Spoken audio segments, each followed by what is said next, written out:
So, hello back to the last part of our module 4. Alessandra will join us in a little while. So, I was thinking probably best is if we go through some questions. Maybe you have some questions from the last 2 days. I probably would expect it. Yeah, great. Okay, Mana, you start? Okay.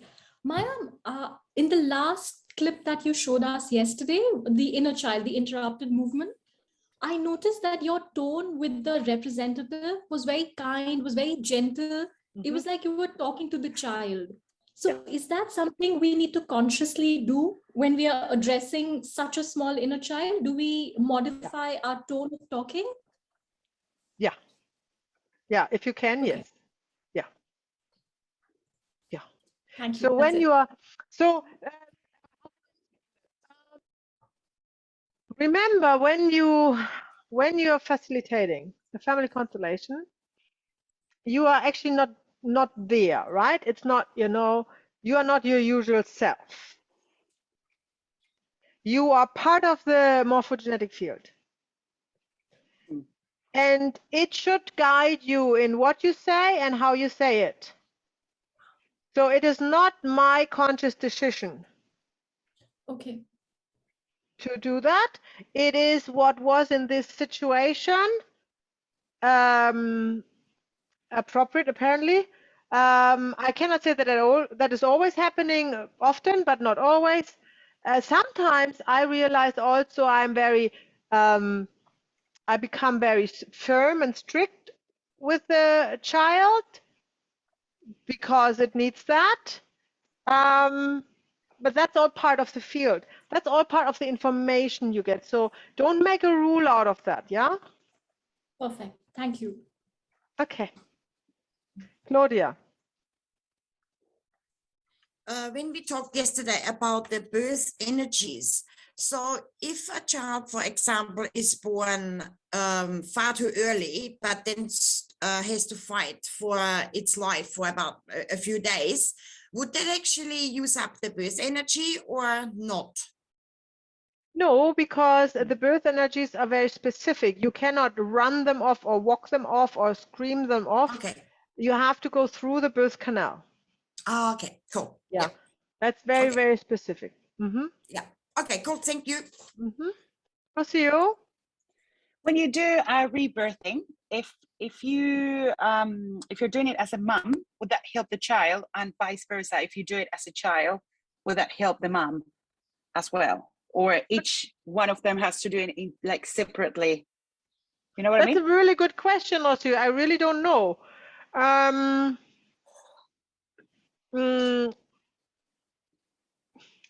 So with you, the energies are worked up with the client you work with, right? So when you work with, when you do rebirthing as a child, it's a child's birth energy. That doesn't mean that the mom's energies are also used up. I would probably think logically that it's not. Okay.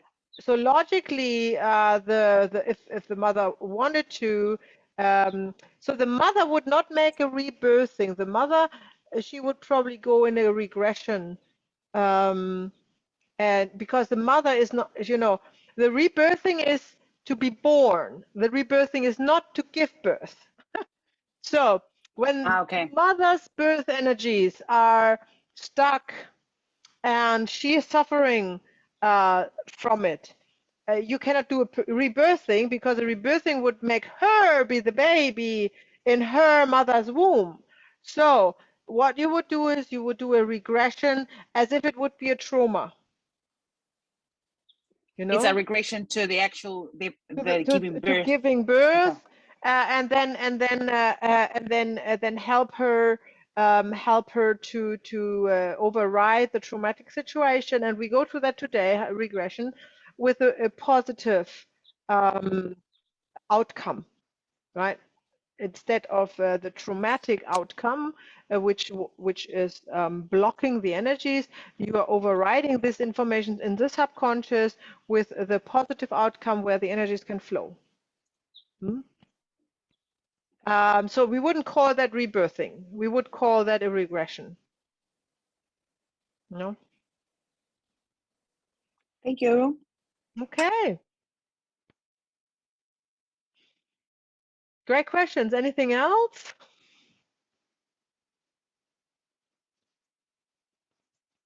Okay. Very good. So let's start with our teaching content of today.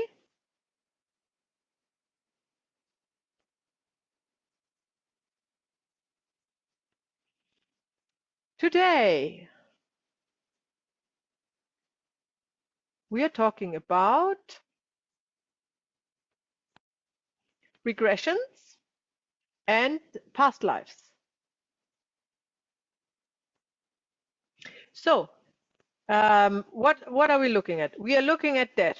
We have looked at birth yesterday. Now we are looking at death and the process. And I think I wrote in one of my early blog posts on the. Are you actually reading my blog post, the monthly blog post on the website? Good. One of the earlier ones was about life and death. Remember?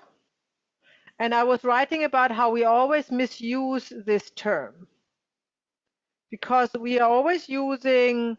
It's a matter of life and death. But that's rubbish because life and death are not opposites. It's birth and death, right? So it's just birth and death. Life has nothing to do with birth and death, right?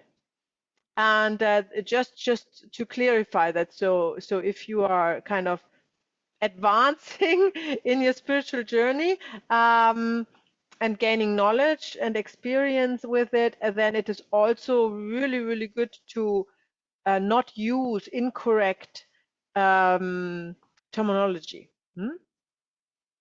So be aware of when you say something that people say, because if that is actually correct or not, right? And then rephrase it so it's actually correct. Because if you say things that are not really correct, it is a little bit, it's not lying, of course, but it is involuntarily lying. You say something that is not correct, that you know better, and that has this slightly negative impact of your energy field. No. So honesty is the gateway to higher realms in the astral world, right? Because remember, you are what you think in the astral world. Every thought is seen. You cannot have a hidden agenda, right? You can only have that on earth, not in the astral world. So if your actions do not align with your thoughts, or your words are not aligned with your thoughts, then you are vibrating low. And you cannot reach this higher state where also the healing, like where the healers live. So observing your own thoughts and then expressing them correctly is the basic steps that spiritual people take. Yeah. That's really, really important. That does not mean that you have to blob out your truth to everybody. No, that's the opposite. That just means don't talk too much. And when you say, always make sure it is aligned with your thoughts. So I make a very silly example. I know it sounds silly, but when I teach yoga, you know how you say, lift your right arm, lift your left arm, twist to the left, twist to the right, right? Now I'm sitting opposite of my students, obviously, right? So I notice another yoga teacher, a friend of mine, and then I do, the left side, and then they are confused. They should do the other side, but they are kind of a little bit confused. And then a friend of mine, yoga teacher, told me, I just mirror them, so they're not confused. And I tried that, and look, I can't do it. If I say bend to the left and I bend to the right, I simply can't do that because it's not true. So that's a bit of a silly example, but I feel that I just simply cannot do that, right? So and so that is just an example. So observe in your own lives what you say and if it is true to what you think. Because this is a very, very important exercise to advance and into higher realms. Remember, you have the chance here on earth to practice. Yeah, it's too late when the body in death, when the body passes away. It's too late. Yeah, I mean that's the last chance, and then it's too late. After that, you can't change it anymore. So work on that which lasts over the fragile physicality that won't last very long, right? And these are the thoughts that create emotion. Like so, this is the most important part from probably module 4 that I would like you to understand in personal growth. Yeah, you are your thoughts, and they need to be aligned with your action and your words. That does not mean that everybody needs to know your thought, right? And if you have thoughts that you don't want to share, that's okay, don't share them. But don't make up things to please others. Yeah? Or be accepted by a group, or just we have a saying in German, how can I translate that? Talking is silver and keeping the mouth shut is gold. So, and this is really, really true. As more you are working on your skills that you want to take with you, when you leave this realm of earth. Okay, now Alexandra has joined us. That's spot on, because we just started with the teaching content, which is today we're talking about regressions, past life, and we are starting with death, the process. Then we are talking about the concept of past life. Then we are talking about reincarnation and family systems, which we have actually touched yesterday. We are talking about reincarnation and karma. Traditional belief systems about this, topic of death and past lives and everything else. We are looking at some diseases and what soul cause they have. And then we are finally learning what is a regression, when do we do it, and how do we do it. And then we will also have exercises with this. So death. The simple truth is there is no such thing as death.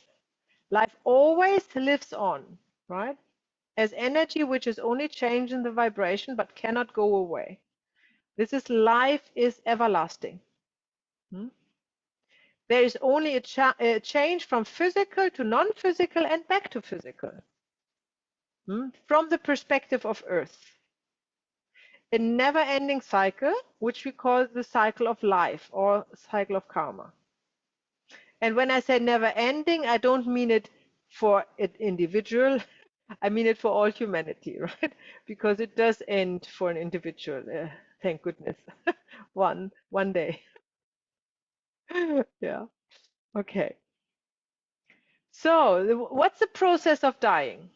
So it is, remember, birth was the change from the non-physical reality into the physical reality, and now the process of dying is the opposite. It's a change from the physical reality into non-physical reality. So it's kind of reversed from birth, right? And it works quite similar. It also takes 9 months to prepare under normal circumstances. So if you ever have or if you ever will have the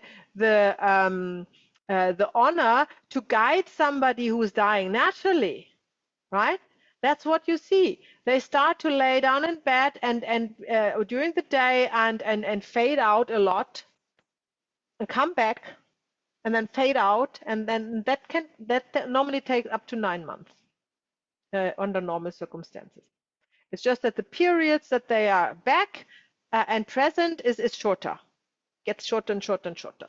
And the period that they are fading out is longer and longer and longer.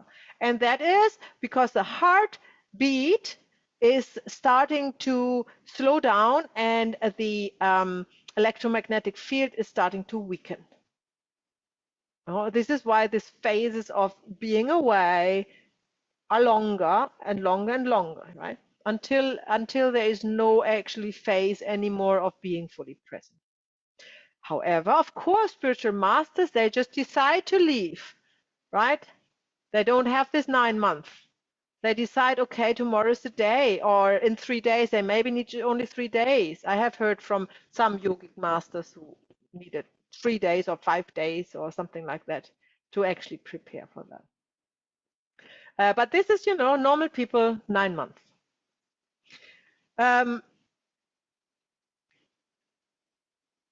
So now, when I now talk about how death feels, it's not what I felt because I'm not dead. It is what has been reported from people who have had so-called near-death experiences. And if this is a topic that is interesting you, there's lots around on the net and books and everything else. I mean, it's really interesting topic, and I just have kind of sucked out that what everybody is reporting about, like what we can probably agree upon that is most likely what's happening, because this is what most people experience. So most people who had a near-death, everybody knows what a near-death experience is, right? I don't need to explain that. Okay. So they are reporting they feel dying feels like being dizzy and disorientated.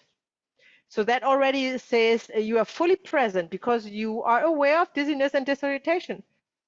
So you are there, right? You are fully present. They report they go through a corridor kind of thing, which is like the birth canal.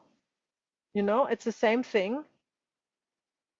And I said right away, I tell you, if they are addicted or attached and they stick in the in-between world, they are not going through the corridor. It's like not being born is not being dead, you know. But everybody who is moving on to their home in the astral planes is going through a corridor, like the birth canal. It has been reported that they see the reality they are leaving, like they see the reality Earth, but it has different colors and it is a weird change of perspective. So what we see with our eyes is not what the soul sees with the third eye, so to speak. It's different. I don't know, of course, how it looks like, and I don't know how, you know, whatever. But that's just, you know, that's the concept. It has been also reported that everything seems to be more vibrant, clear, and sharper even, right? Despite being dizzy and disorientated. That's just a state of mind, but the observation or the sensations are more precise, obviously.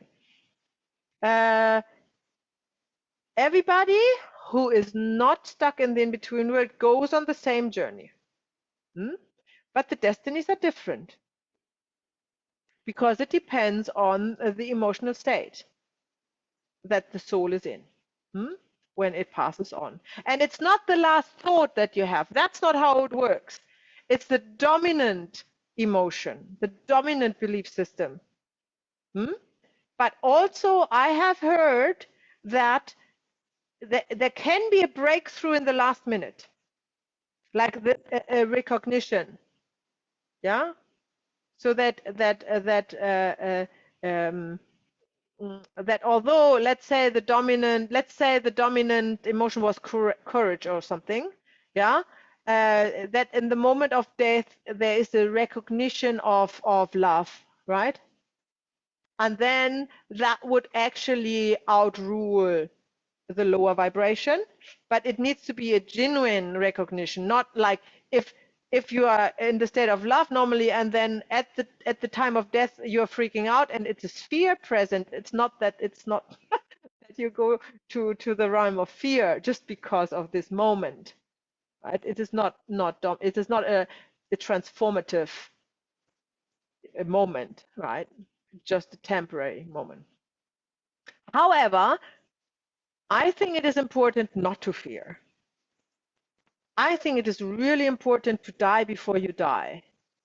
and go through everything you might fear before you actually die. To take this amazing experience like birth is and use it, you know, to your best abilities, right? So different vibrations are also called different dimensions, right? If you hear from concepts after death, they often talk about dimensions. This is what we call frequencies or realms or colors. This is dimensions. It's not that there is another dimension other than the astral world, right? This is all covered, so to speak. So I said that. So we are, if somebody is stuck, they don't experience the corridor. And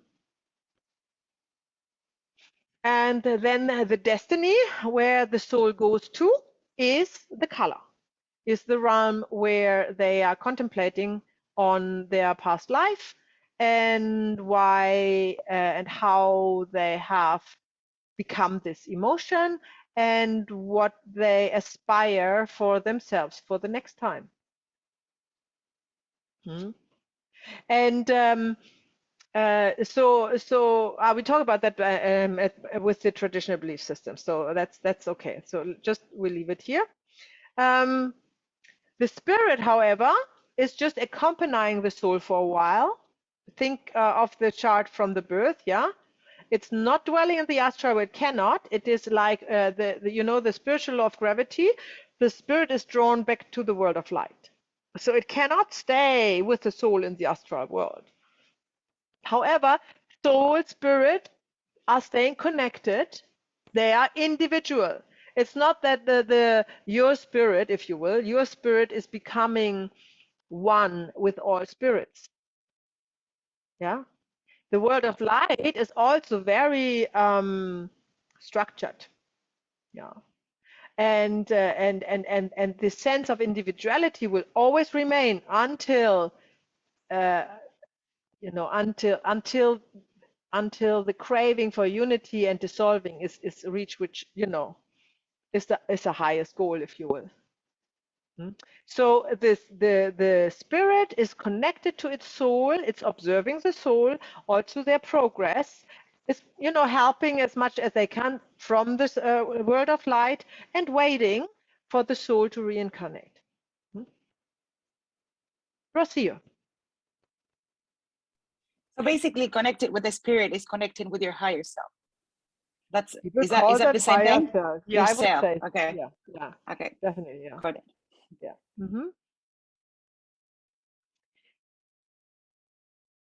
Okay, so now we have an exercise, and it is a guided meditation, and I guide you through the yoga asana, which is called shavasana, corpse pose, and this is not only the resting pose like we do after a yoga practice. This is the real corpse pose meditation. So you are welcome to lie down for this as long as you can hear me. I don't need to see you. You just have to promise when I say we come back that you come back and not stay asleep. You shouldn't sleep, by the way. But you can also sit. It also works sitting, so it's up to you, however you want to do that. So find your spot where you want to go to for the next 5-7 minutes. Make sure you can clearly hear me. And for those of you lying down, lie on your back. That's important. Lie on your back and allow the arms and the legs to roll outwards. Palms up.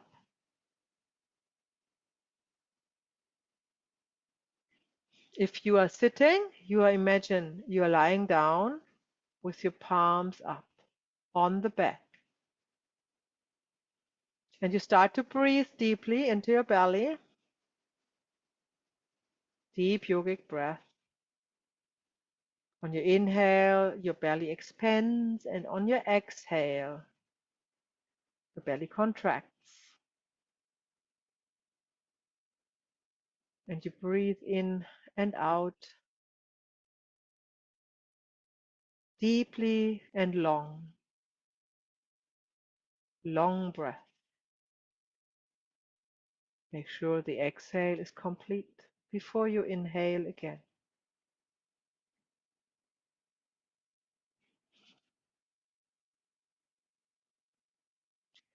And with every inhale, you drop thoughts away, any kind of worries or excitements falling away,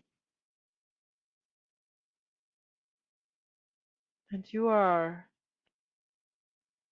firmly rooted in the now, in the present moment.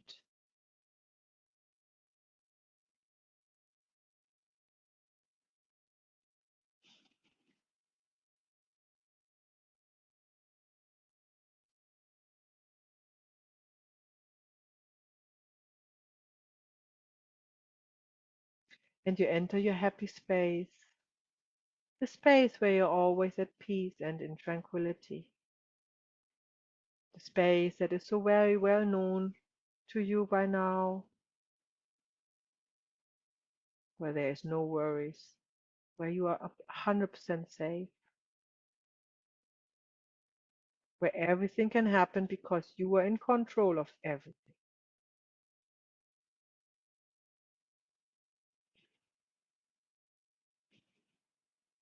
And you feel yourself lying down in your happy space on the back with your arms and your legs rolled outwards, palms up, face up.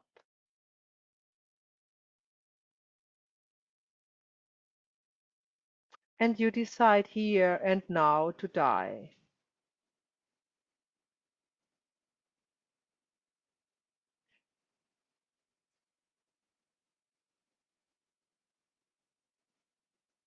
And you say from the bottom of your heart, yes, I want to experience my own death.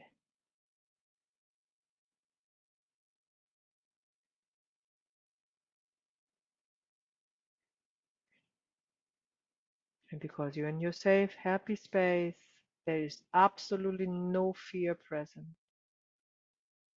rather than a tickling, joyful sensation.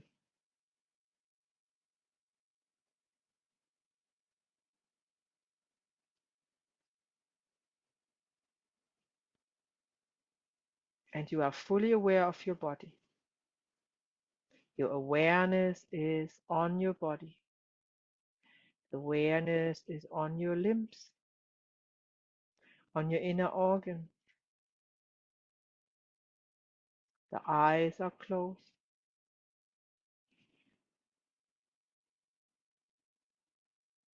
And now you direct your inner awareness onto your right leg.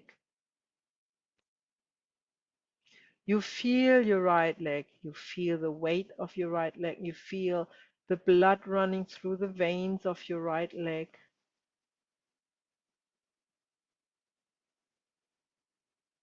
And then you let go of your right leg. And while you're fully aware of your right leg and you let it go, you see how it vanishes, dissolves into nothingness, into the earth, gone. And you ask yourself, am I still there?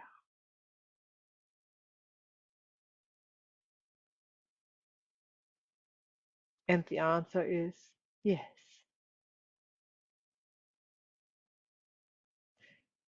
Now you put your attention onto the left leg. You feel the weight of the left leg on the floor. You hear the pulsing of the blood through your veins in the left leg. And then you let go of your left leg. And while you're fully aware of your left leg and let it go, it completely dissolves into the earth and is completely gone. And you ask yourself, am I still here? And the answer is yes.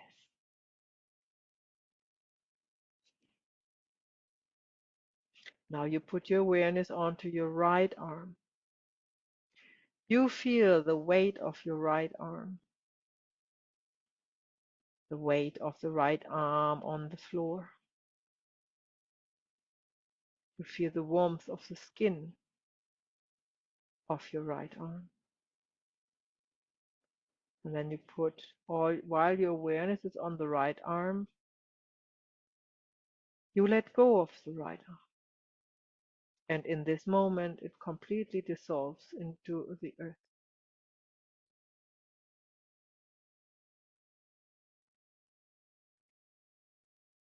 And you ask yourself, am I still there? And you answer this question for yourself. Now you put your awareness onto your left arm. You feel the heaviness of your left arm on the floor. You feel the blood running through the veins of the left arm.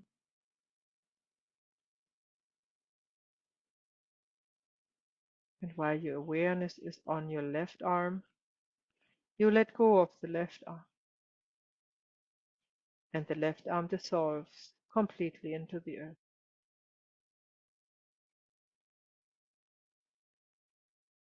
And you ask yourself, am I still there?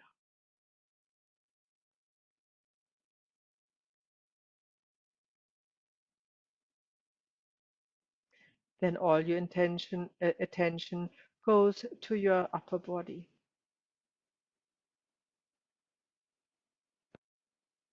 You feel the weight of the buttocks and the shoulder blades on the floor. Feel the heartbeat, the ebb and flow of your belly.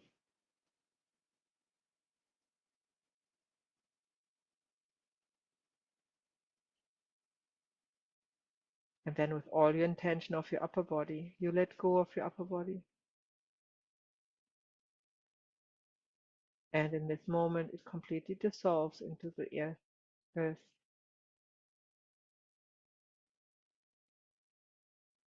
And you ask yourself, am I still there?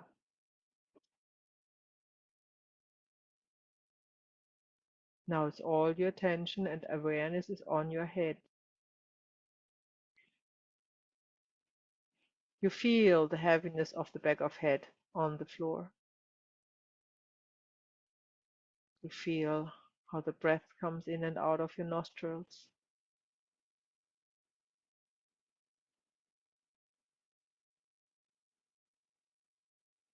And while your awareness is fully on the head, including the hair, you let go of the head and hair.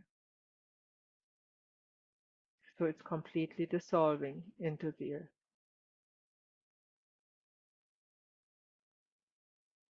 And you ask yourself, am I still there?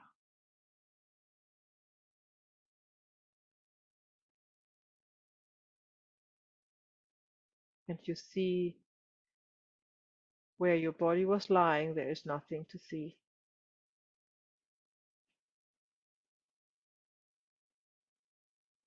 And you know you are still there.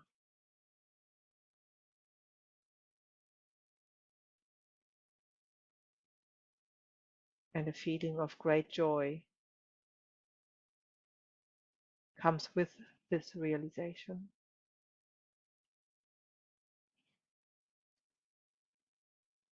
And the realization that there's nothing to fear, not even death, because nothing changes, really, when you die, because you are the awareness of the body and not the body.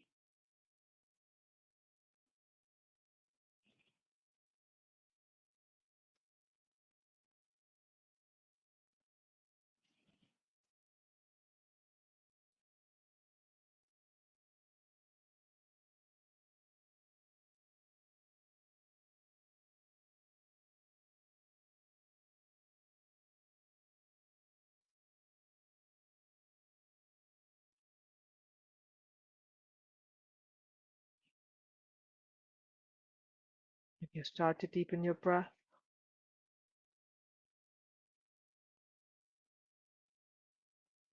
And you feel the whole weight of your body again.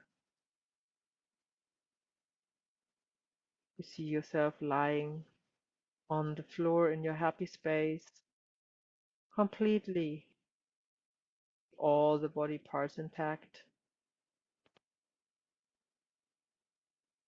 And you wiggle your toes and fingers. Take a deep inhale and an open mouth exhale while stretching your arms over the head.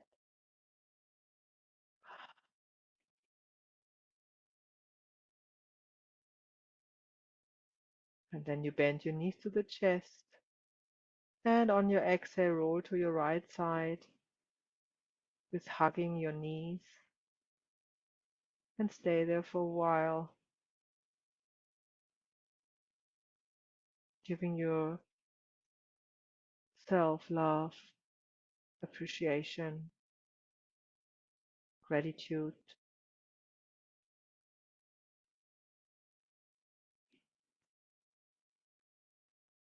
For carrying you through this life in this beautiful body.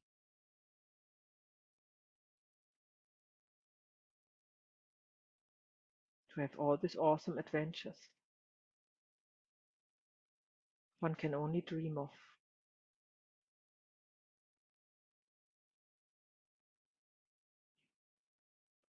And then in your own time, you sit up, come back to your chair, and open your eye.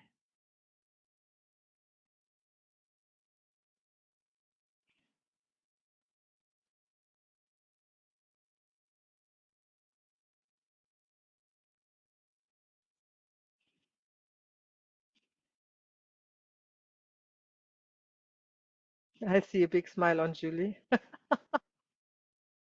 Nice.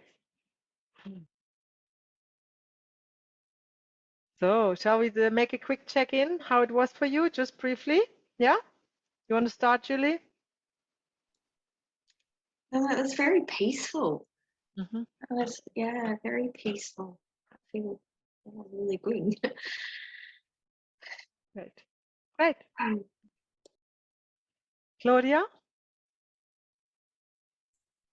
It was like really nice for being completely weightless. Yeah. Yeah, I loved it. Very good. Mana? It was fabulous, Maya. Very good. I wasn't expecting for you to say that you're gonna die now. My eyes just opened and I was like, what? And I closed them again. And the process after that was amazing. Thank you for Wonderful. this. Wonderful. You're welcome. Wonderful. Alejandra? Yeah, it was really wonderful. Actually, I still feel the lightness. It's really and some sort of presence and disattachment. Very good. It feels joyful. Yes, thank you. Very good. And Rocio? What's a big Yes, smile? I must confess, when you say you're going to die, I freaked out. I have a moment that of oh, and then I was like, actually, dying can be good. Okay, why not? And it was beautiful. And I had this I do, Shika, right? She always says this mantra, ever pure, ever changing, ever expanding. And that came up when I was completely like light. So it's beautiful. Like it felt really nice. Wonderful. Yay. Very good. Okay. So, when you're really up to it, you can, of course, repeat this Shavasana meditation for yourself whenever you feel like it. It's really, really good to practice that a little bit more often, so it becomes kind of natural. As I said before, it is very, very, very beneficial to die before you die. And it's very, very beneficial also to say goodbye to your loved ones long before they die. Because that takes the grief and the stress away when it happens.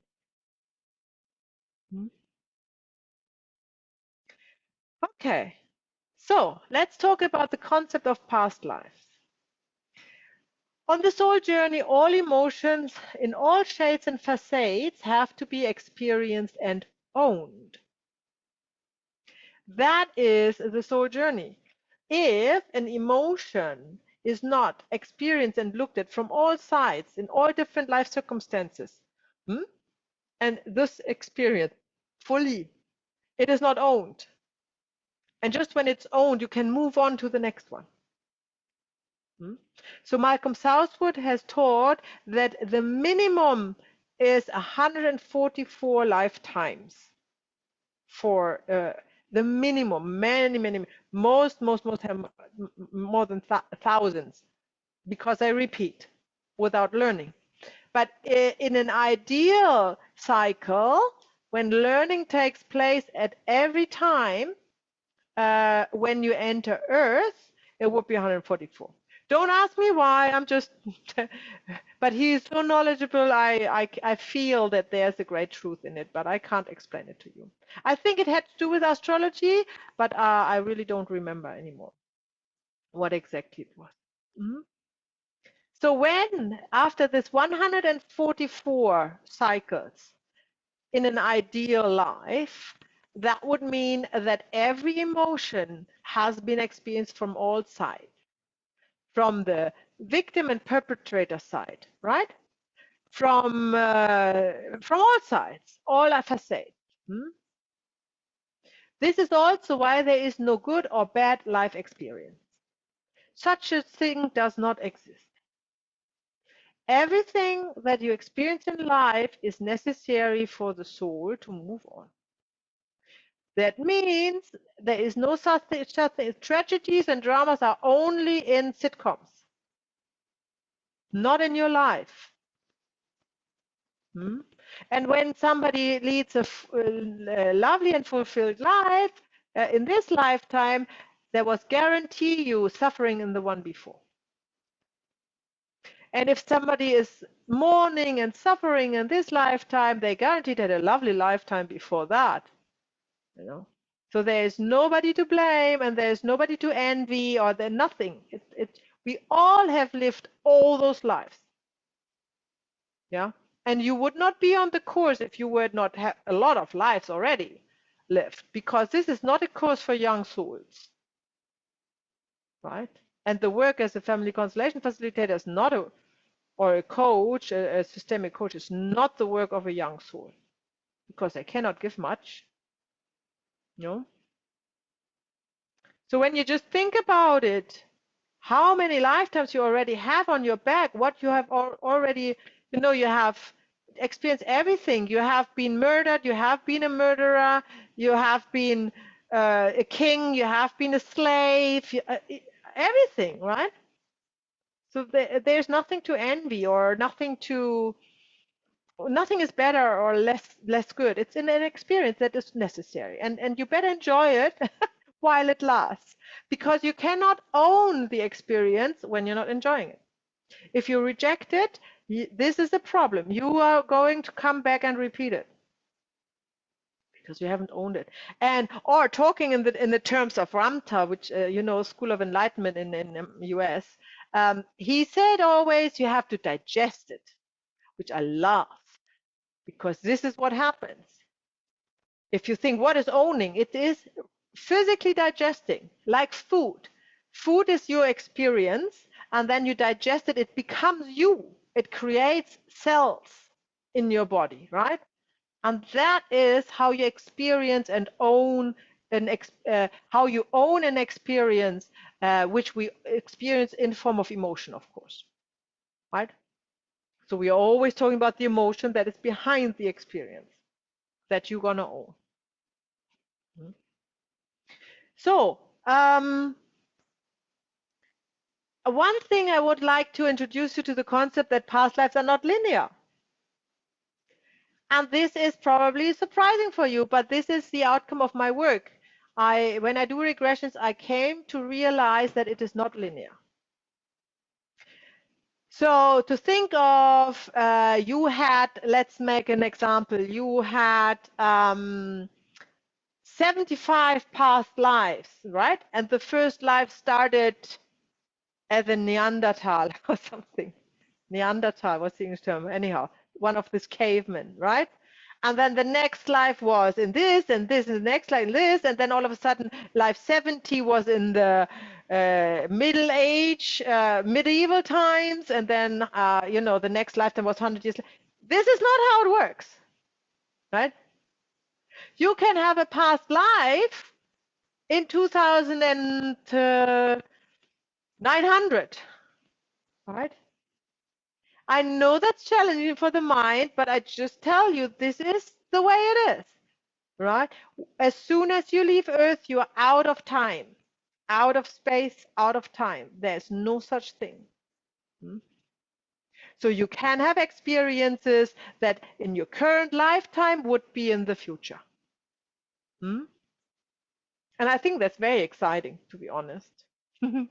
So why I say that is, when you do a past life regression, do not automatically assume you are going back in time.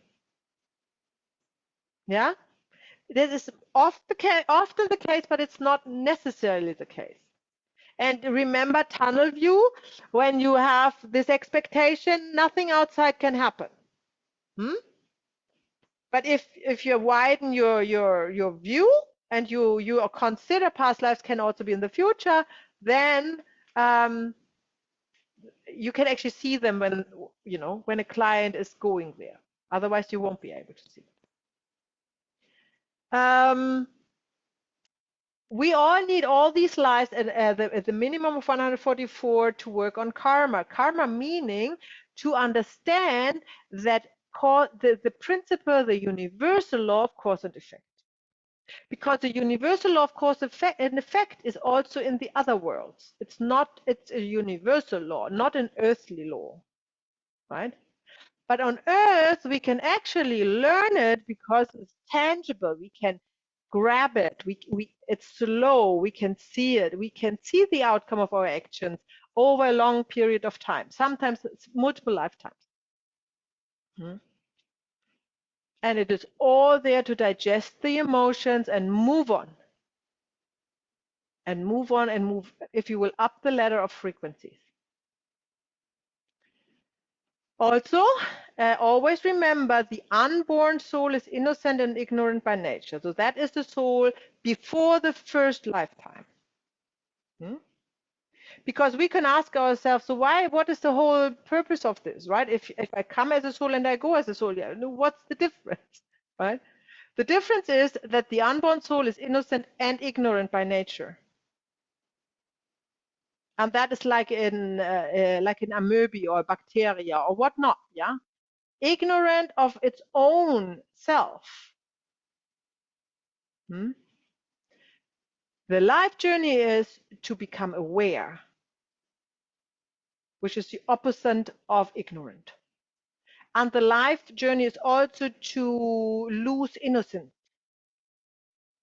which is causing an effect through actions, right? To digest all of that and become rich and aware and self-aware. And that's the purpose, basically, to put it short, very short. And that's also the basic of practically every serious spiritual teaching, ancient teaching. Although in some of the teachings you don't get the concept how this works, right? This is why I like the model that I learned with Malcolm Southwood, because it was very understandable for, you know, the mind. The mind wants to understand it, of course. I mean, this is why we have it.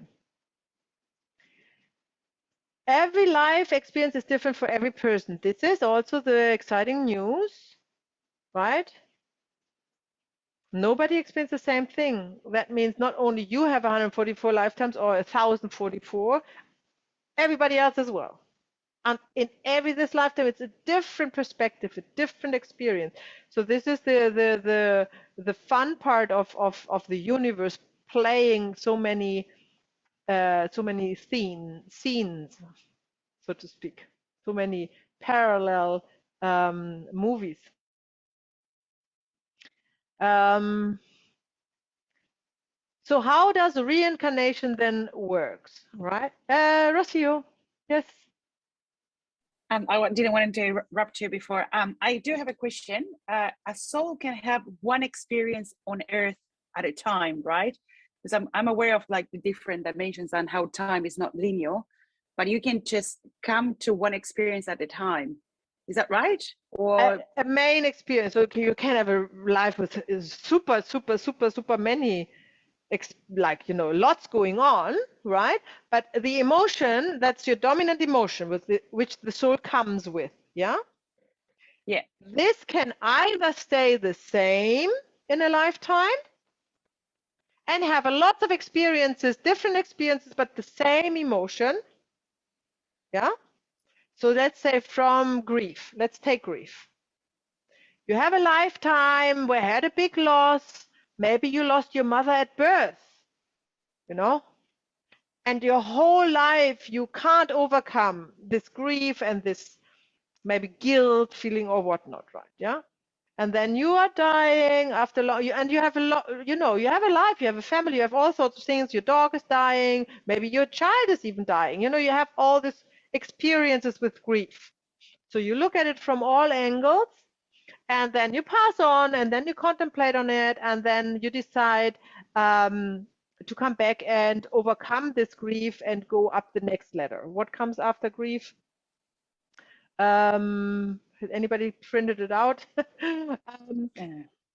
So let's not that it needs to be linear, but no, it's kind of for the sake of demonstration. You want fear. to, thank you. So Say it you as well. want to, thank you. So you want to experience fear. That's what you want. Then you come back, yeah, and you are in a family, blah blah blah, and you have a dog and a family dog, and when you are 5, this family dog got shot by the neighbor, and all of a sudden you're in grief again. No, because you haven't really digested it yet, right? So you don't, and the grief is still your dominant emotion. So that's another lifetime spent in grief from another experience, right? Until one day you come back and you are instead of grieving about the death of somebody, you are in fear to die. Let's say that way. Yeah, you got robbed or abducted or I don't know what. Yeah, so you're in fear of dying. Or you have abusive parents, they lock you in the basement or something like that, right? When you are small. Now you are not grieving. Now you have fear. And this is your advancement. This is how you advance. This is how your soul advances. Now you know your soul has digested the emotion of grief. That doesn't mean that you can never grieve anymore, but that means you move on after grief.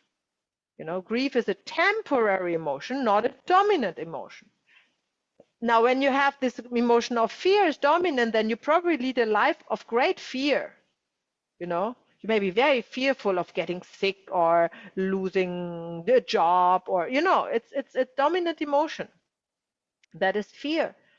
And then you know you pass on and you contemplate. You're in another color then, and then you contemplate with your other soul mates who are having the same vibration, fear, and you contemplate. You say, I want to move on to the next one. Which is it, Rocio? Oh, hold on. Fear, desire. Ooh. Desire. Okay.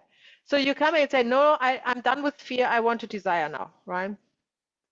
And then the whole thing started. Either you're stuck in fear for another few lifetimes, or you actually get over fear and tap into the emotion of desire.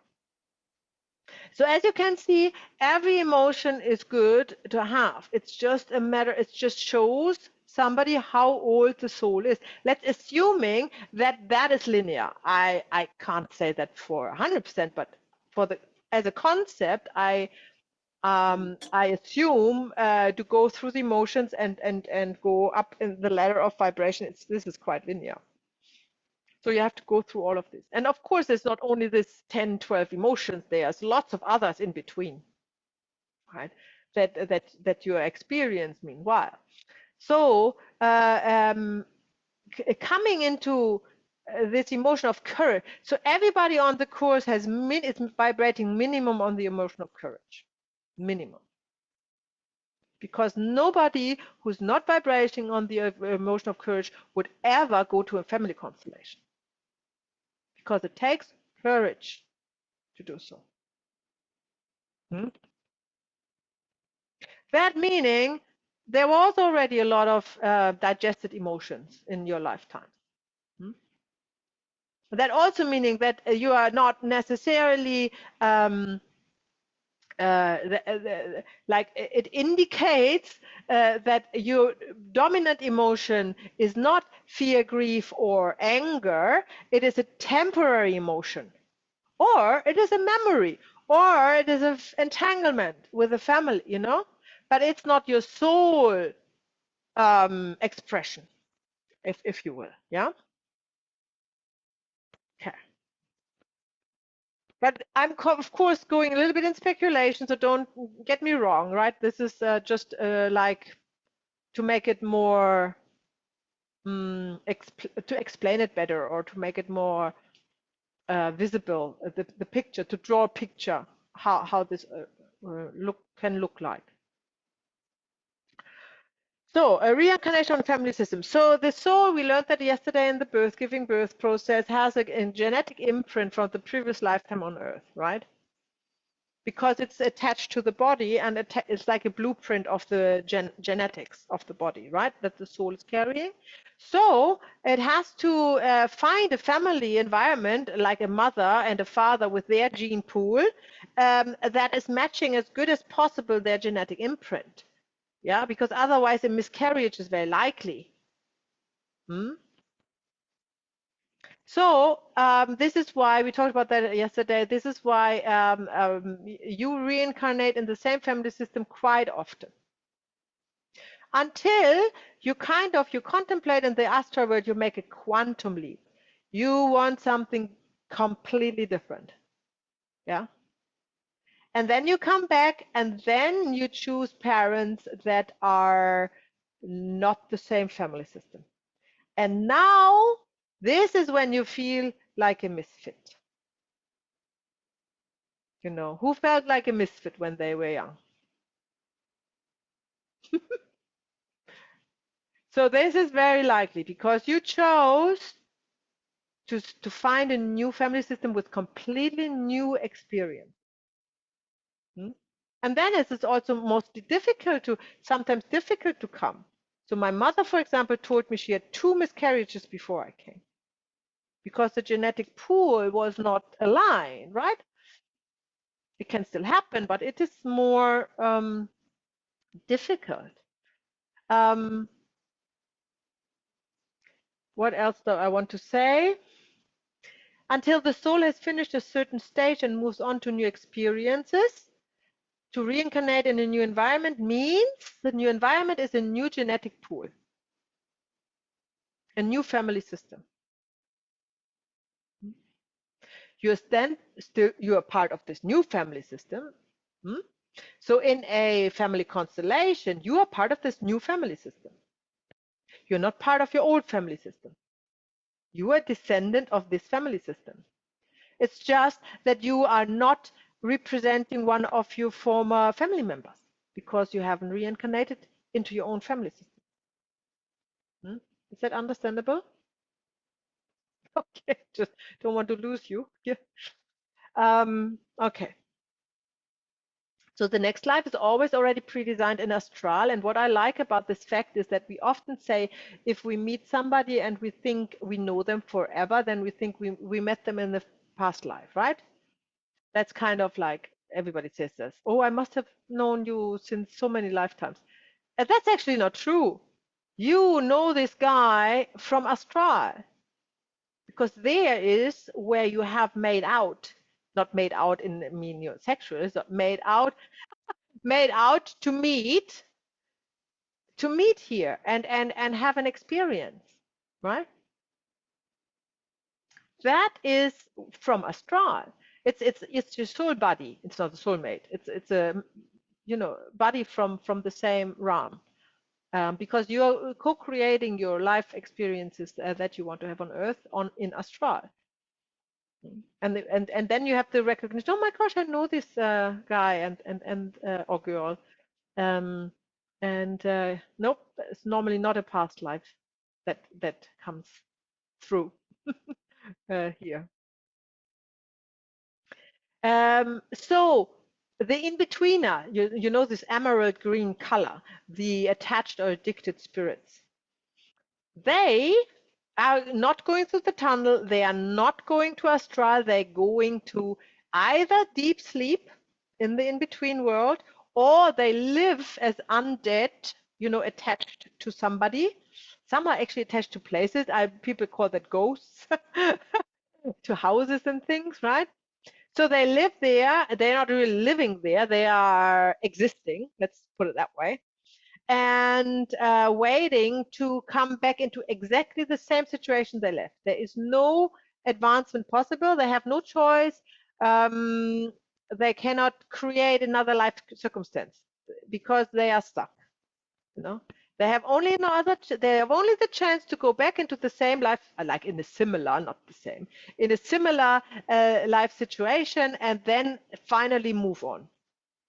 Overcoming the addiction or attachment. That's the goal. And I'm not quite sure if I have that on the following charts, but talking about the in-between world, you can really, if you are sensitive, you can feel that. Because places with low energy, where it's a lot of anger, grief, addiction, like in bars or in gambling halls, or you know, in these environments, this is where the spirits hang out, because this is where they come from. They can't go anywhere. They hang out there, right? They're addicted to gambling. They're addicted to drinking. They are, you know, these are the places. And if one is, you know, weakened, for example, through drugs or alcohol, they can actually take a ride. So you can really fetch these spirits in these places. So once you have evolved spiritually, you find it normally very undesirable, these places. They don't attract you anymore. Do you realize that? Yeah. That's just not attractive anymore. And then you have probably friends that say, oh, let's go out. And you think, why? You know, what's in for me? That's because you know, because you feel that. That's not, and you know, but of course you can go out if you are, you know, stay aware and awake. Nothing's going to happen, but you know, okay. So, and of course this in between times doesn't count to the minimum of 144 lifetimes. So it's the lifetime was kind of wasted, if you will, when the spirit is stuck, when the soul is stuck in the in-between world. It's this lifetime is practically wasted. So what is karma and what are soulmates? So karma, just briefly, it's a Sanskrit word. Alessandra? Yes, I didn't want to interrupt you further, but the in-betweeners, they also have like how I call this contract, astral contract to come back in the in-between world. Do they make like a plan for the next life? That's a very good question. I don't think so. I don't think that that is actually planned. I cannot think that anybody wants that. That's why I think it's not planned. I think that happens as a result of the actions they have on Earth. Okay. So if you look at the chart, at the emotional frequency chart, there is not a frequency for an addiction or an attachment on there, right? It's not an emotion. For me, that is more the avoiding of an emotion. So people getting addicted because they want to avoid to feel. They want to avoid to feel fear or grief or anger. And they get attached to things because they want to avoid feeling love or feeling compassion, or they just in general want to avoid. And I think this is kind of this wasted lifetime, right? That you're not going on with what you have created in the astral, that you get sidetracked with this, which I'm sure there is in Christianity, for example, that would be probably sin, you know, kind of the sin. So you are sinning and then you are ending up in hell, which is the in-between world. You know, I mean, these ancient scriptures, they always have some truth, but then it is so, the interpretation is then so twisted and torn that it's really difficult to make any sense of it. But that is the underlying truth in, for example, in the Old and the New Testimony, that you are sinning, meaning not in morally or ethically sin, meaning that you get addicted or attached to your doings, to, you know, what you do, and then you are losing it. You're losing your way, and then you go to hell. You go to the, but it's not forever. You're not roasting there forever. There's apparently always a way out. For example, with our work, we make them move on into the astral world.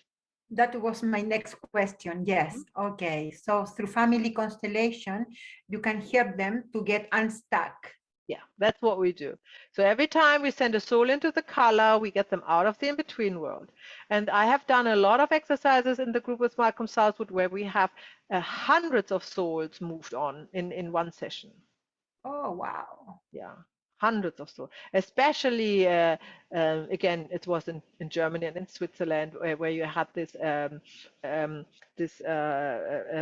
areas where the wars happened, where lots of souls were stuck, you know, and couldn't move on, and they were. That's kind of a shock. I cannot really say it's addicted. Maybe it's an addiction. It was more like this shock situation, and yeah, and then you move them into color, yeah, and then they are moving on, so they are back in astral, get some healing, and then get to design the next work. Yeah, but as long as they are not helped, they can, from their own powers, they cannot go to the astral. Not that I know of.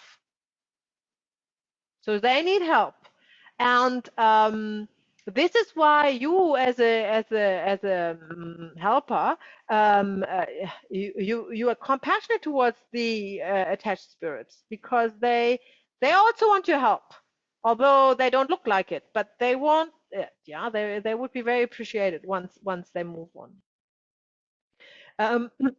So, was there anything else? Back to karma. So, karma is simply cause and effect. You do something in your lifetime, you got the chance to see the outcome of it, because on Earth everything is physical. So it has a physical appearance, and you can, with your senses, feel, see, smell, everything, every outcome of your action, and learn from it, hopefully. Yeah? So that's karma. There is no there's no, how can I draconian measures in karma. Like there's somebody murdered somebody and now he has a bad karma and is punished in this next life. But as always, there is a truth in it, because as you know, and as I said before, you are both. One lifetime you're a murderer, the other time you're a victim. You have to experience both anyhow.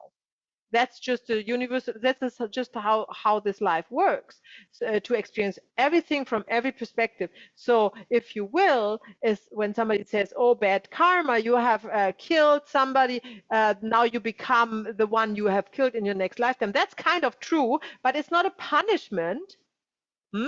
And you might not become this other because you was that in the life before. So who knows, right? It was probably just your balancing of and you know, going to the other side. So stay away from judgmental situations. So which is good, and nothing is good or bad. It is what it is, and it is all necessary, right? So that's what I want to convey. So we better embrace it, because it's just all, pretty much everything is designed by yourself, by the way, not by anybody else, not by the government. It's designed by your higher self. And there's also a beautiful saying, I'm not quite sure where I have that from, Ramtha or Malcolm Sassett, but it is said, in your life, you only meet angels. Every single one. You have asked in the astral world to help you. Everyone you meet. Can you repeat that again, Maya? In this life, you meet what? Everybody you meet in this lifetime is an angel. Even this evil employer or government or perpetrator even, right? So we cannot look at this from the moral high grounds. Yeah, that's not helping. That's not making any sense. So what are soulmates? I love this topic. You probably too, because there's so much going on with this term. So first of all, in this concept, it is not romantic. A soulmate is not a romantic relationship. A soulmate is your other sex counterpart on a soul level.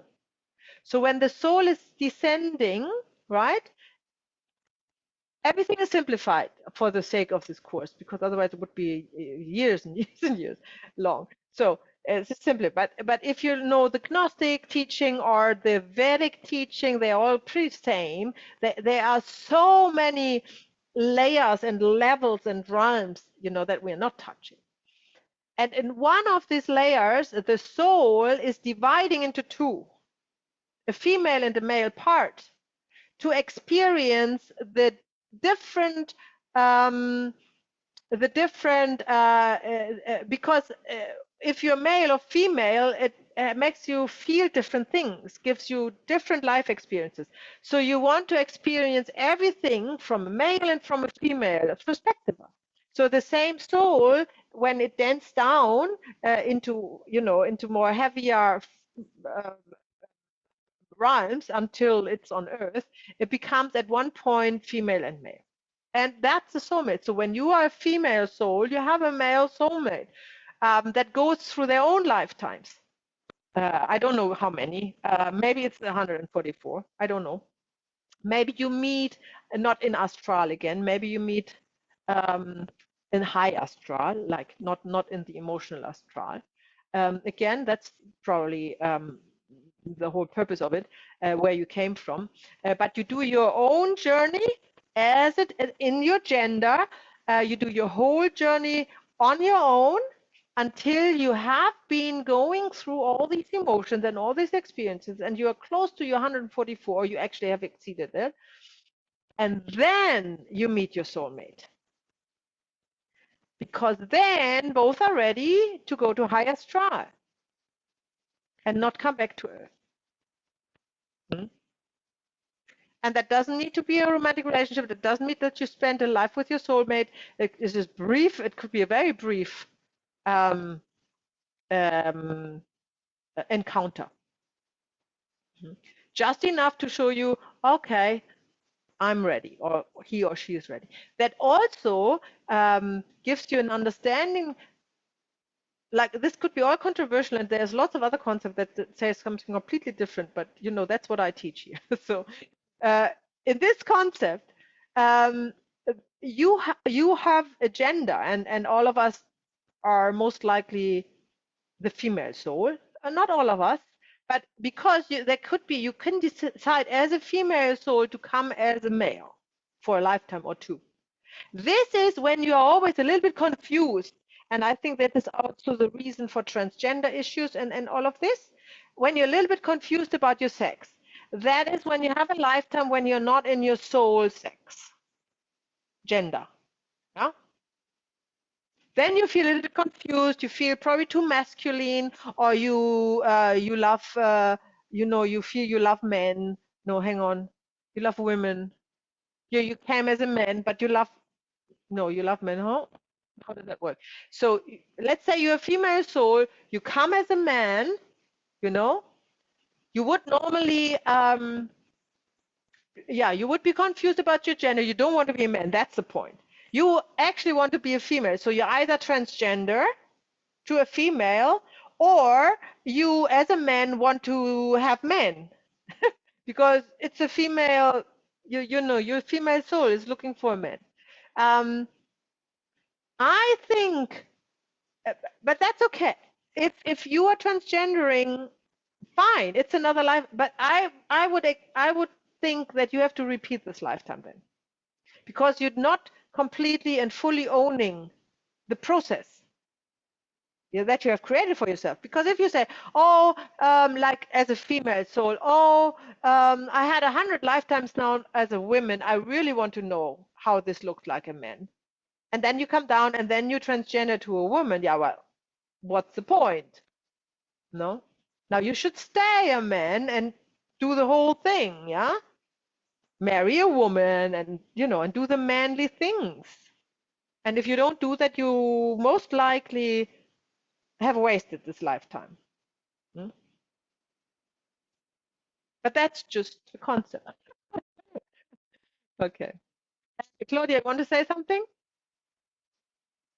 Actually, you just clarified it for me. I wanted to ask whether they would actually have an impact on your soul contract when you came as a woman, and you think actually you're supposed to be a man and then go and you know, do the whole transgender thing. I just wanted to ask whether it has an impact, but you answered it. So yeah. Okay, cool. Thanks. Right.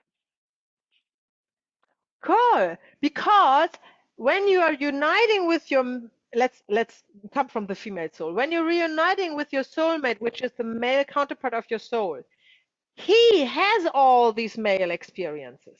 You don't need them because you're one soul. So you are reuniting and you are sharing it, right? That's the whole purpose of it. So you don't need to experience everything as a female from the perspective of a male, because this is exactly what your soulmate is doing, right? So this is the explanation what a soulmate is. And you might never, it is very unusual to meet your soulmate on Earth, because it makes absolutely no sense for the soul journey. And when people talk about their soulmate, and I hear that all the time, and I'm of course not saying anything, I'm not patronizing people, but it is like, why soulmate? Why did you not just say, I really feel very deep connected, or I love him, or I don't know what, but why soulmate? Right? For in a romantic relationship, I don't get it. Anyhow, it's misinformation. There's books out there that actually describe that actually you can meet your soulmate in lifetimes. So I think that comes from certain authors. They actually write about that, I would say. Yeah. Okay, right, interesting. Yeah, I've been reading a little bit on what you just explained. For me, it's twin flame, that it's when the soul divides into two, and the soulmates are the people that comes to actually help you grow in this life. Interesting. So there's another term Yeah. for it. I have learned soulmate, but it's Yeah. probably from Germany translated wrongly. So twin flames. Okay, that's a new term Like for me. the twin flame is when the soul divides into two. So you have the both polarities, so the female and the masculine energies. And then the soulmates are people that comes into life that actually helps you grow different ways, Okay, right? Like, so that's good. So I should rephrase it from soulmates to twin flames, yeah? yeah, well, you can leave it as soulmates, because it might be that it's wrong as well, but it's, whatever makes you feel comfortable. Maybe both. I put both in my chart for the future. Okay. Right. What is the soul family? That is the mates that are waiting in your color, right? That are close, that are working on the same emotion that you do. These are soul family. They are very close to you. They are all you want. The good thing is the soul wants to go in the color. That's their home. You see that in the family constellation. You see that in spiritual healing. You see that in regressions. They want to go there. That's where they belong. That's their home for the soul, right? And what is the spiritual family? So the spirit lives in the world of light, and also there are hierarchies, right? And there's also like an energy that is not an emotion, that is vibrating with your spiritual energy, right? And that is where you have the spiritual family as well. So you have that on multiple layers, if you will. And then you have your physical family system with the gene pool that you stay attached to until you decide to make a quantum leap in your development. Some have created this term of the family of 17, your true home. That also means you're reincarnating with the same 17 souls most of the time. So you're kind of, they can be, they all play a different role then. They can be friends or family members or enemies or employers or workmates or what it could be anything, animals even, maybe.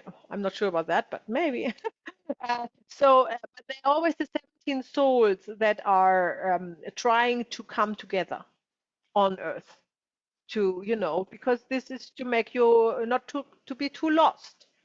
Because when you're coming from the perspective of a soul, you're coming to Earth, you are quite lost. Right? There's not much, because your family, you leave your family behind, your soul family and your spiritual family. The familiar faces that you meet on Earth are either this family of 17 or the soulmates from your color that you have made up with to meet, to create an experience that you desired to have on Earth. The misfits, we talked about that, they made this quantum leap, and they also don't feel very much drawn to family events, and they don't care really about the family. They want to be free and do their own thing, because there is not much that holds them there. That doesn't mean they love their parents, of course. That's a different thing, but moth here, they don't, they are not so into that. Alessandra? Yeah, Maya, you mentioned twice the quantum leap. I haven't heard that term before. What is the quantum leap? How do I explain that? That is if you make a big step. And somehow you transcend the, I don't know, the conditioning of the so instead of making, like, if you look at a stair, if you walk up a stair, you take one step at another, right? That's, evolvement. But if you take a quantum leap, you jump 5 stairs at once. And you don't go the other, you don't take the 4 steps in between, you just jump right up to 5 stairs. So that's a quantum leap. And then somehow you get disattached from your family soul and move on. No, your family soul is the same. You want a new experience that has nothing to do with your family system. So you don't want to go back in your family system, and because you have exhausted everything that was there. Because as you know, it's all repeated pattern in the family system is always the same. So to have a completely new experience, you have to actually leave the family system at one stage. Okay, thank you. And that's kind of the quantum leap, when you then feel as a midfist the first time. You got bored, basically. Absolutely, absolutely, absolutely. Okay, let's talk briefly about traditional belief systems. Of course, there are lots of belief systems, and I don't know them all. And in every belief system, there is either they are not believing in past lives at all, and soul journey and souls. And I don't know how that works. I don't know how, but I know people do not believe in past lives and no souls and no spirits, and so that's a belief system. And then there's other belief systems that do believe in souls and soul journeys and everything, but they explain everything completely different. I obviously been grown up in the Christian tradition, not very traditional, but I know the Christian tradition, and I know their belief systems. And That's very simplified, but it does also talk about, you know, heaven and hell, and that's your home, and it doesn't say when you die there is nothing. There is, you are in nothingness. That's not the truth. Although I cannot recall, I got very compelling explanations about how the life works out of the body from the church. But I know that they are acknowledging that. I know that the other main tradition, which is Buddhism, Hinduism, Islam, Jainism. Did I forget anybody? Judaism. They all have a concept for past lives and for afterlives. Yeah, after physical life. So all of them have a concept, which, you know, they can have, and everybody can, you know, have their own belief system. This is what I have shown you is the concept that I know works with our work. So you don't need to believe in it, but you also don't need to disbelieve in it. It's just your working material, right?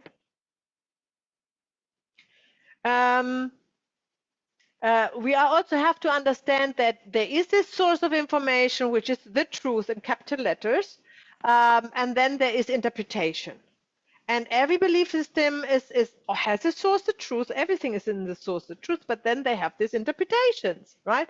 And then they are transmitted and translations and everything, and then it gets lost, and it becomes only a matter of power and overpowering people and how to control people and, you know, all these things down the road. But that doesn't mean that the source is not the same and that it is truth, right? Religions are belief systems by definition because they don't want you to experience, they want you to believe, right? So by definition, a religion is not even a concept, because a concept is something you want to follow to experience it. In a belief system, you are not allowed to experience it. So for example, in school here, and it is not in here in New Zealand, they are not very religious, but they have this weird religion brethren or something like this. And in the primary school where I teach yoga, there is a school board, and obviously there are this brethren because they always want to be on school boards to influence schools how they teach, obviously. So I was not allowed to teach in school hours, because yoga is not allowed in brethren religion. Why? Because yoga wants you to not believe in anything, but to experience everything. And that is the opposite of this religion, brethren. They want you to believe in what they say and not experience anything. Right? That was really, so I still teach yoga, but in the lunch break. And I only do that because the teachers and the principals, they are very dedicated to offer their children some out of the box education, and that's kind of a loophole that I come at lunchtime and not in school hours. So all religions are beliefs by definition, and they don't like you to offer a concept that actually is experienceable, like the Shavasana meditation or family constellation, where you work with former generations, which clearly are not dead.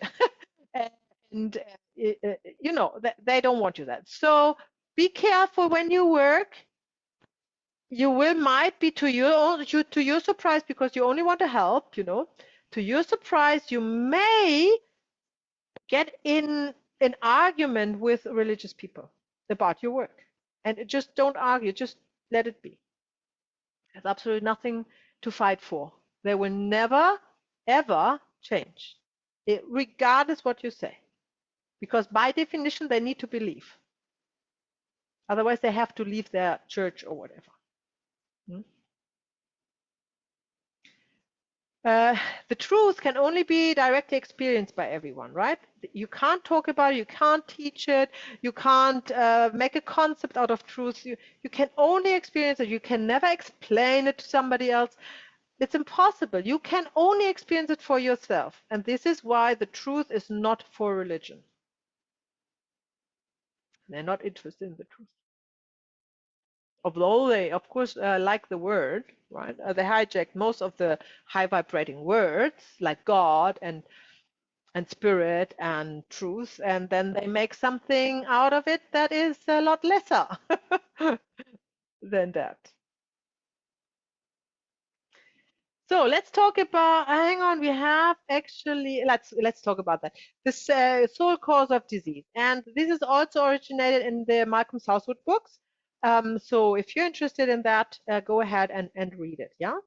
So in general, severe illnesses in children are most likely caused as systemic, right? Because the children come innocent. And they haven't done anything to deserve whatever they deserve, so they must carry it from their family system, or from a past life that is not necessarily in the family system, because they might have come into a new family system. So in this case, a severe illness in the children, you do make a family constellation first choice. Because the chances that it is systemic, what the child is carrying, is 99%.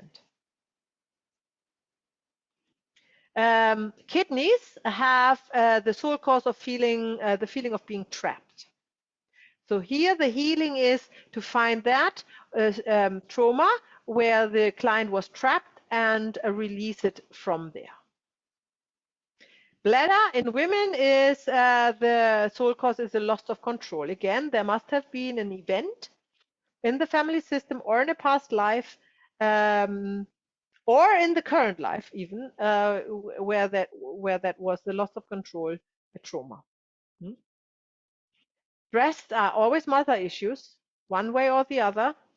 Too much attachment or interrupted movement or anything in between. So that's normally where you look. Not necessarily the own mother. It could be a entanglement with another mother from the family system, of course, right? Not necessarily the own mother. Lungs are, I like that one, unshed tears and unlived grief. If you work with somebody with a lung problem, you need to find the grief, the loss. Would that apply for asthma as well? Yeah, I think so. That's lungs, isn't it? Asthma? Especially coughing is always a substitute for letting go of strong emotions. Coughing is a substitute for screaming, crying, all of this, right? So if your asthma is, it's coughing basically. So yeah, that's definitely unshed tears or unlived grief in this way, one way or the other. The digestive tract are problems in relationships. Leukemia is overwhelmed with responsibility. I actually know a case that was clearly where it was clearly the case. Yeah.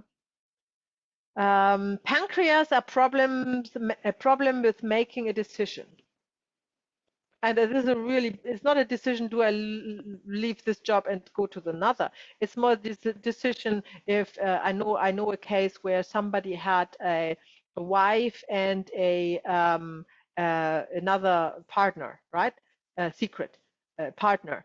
And he could not decide to whom to go, because he needed to decide and he couldn't. And then he developed pancreas problems.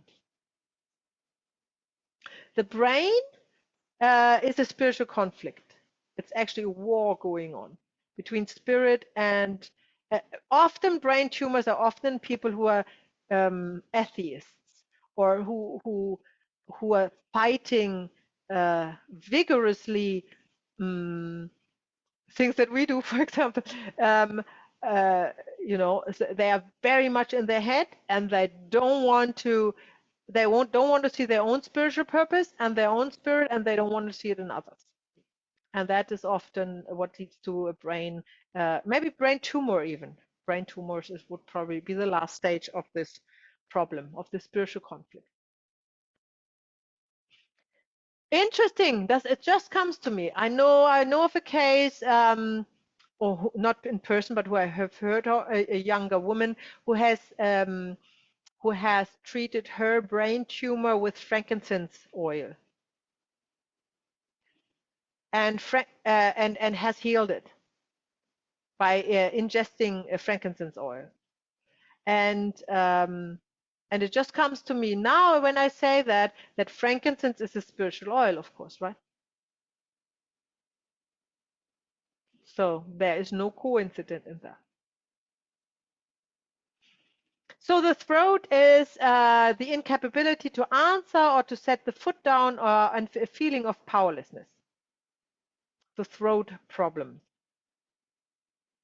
Prostate in man is man loses his power. This is why men who retire often develop prostate cancer.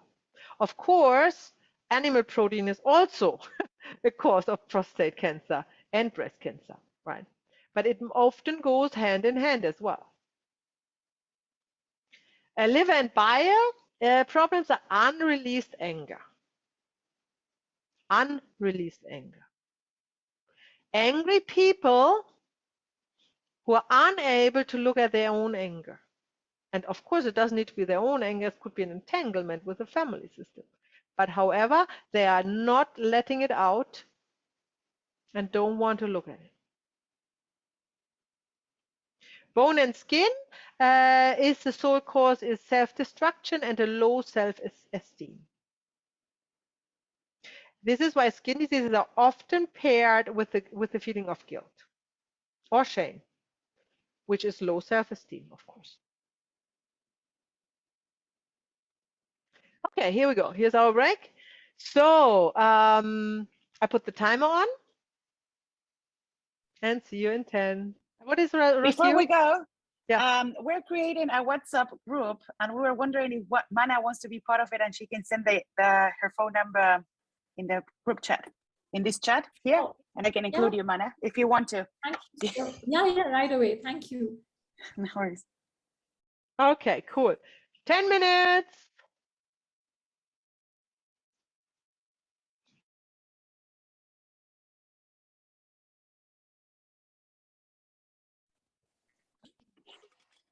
Okay, talk about regressions.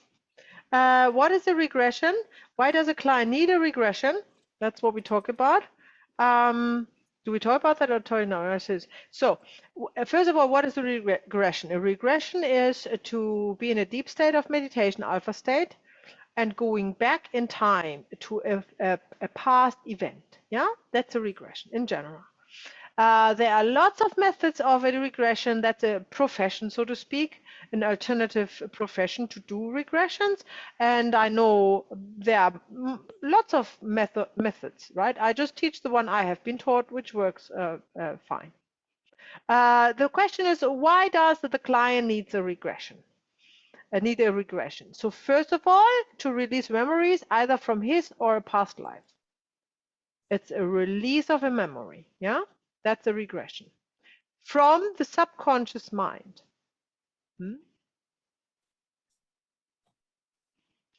To get rid of possessive energies or attached spirits, that's also what we do in a regression. We can find the sole cause of a specific disease in a regression. And when does the client need a regression is always in when the cause of the suffering was a trauma in childhood. That's the most important part of regressions, traumas in childhood trauma. Because remember, alpha state and a child, yeah? Everything goes to the subconscious mind. The adult cannot remember.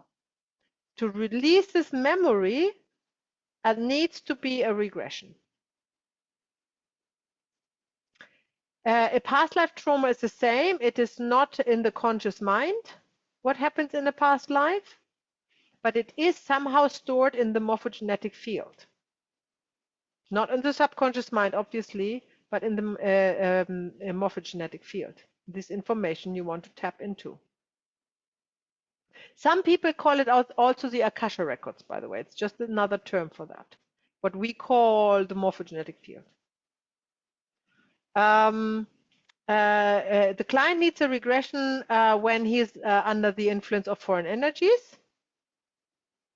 That does not say that we cannot also use family constellation. I talk about that later, but only in a group setting. Yeah. Okay. Hold on a second.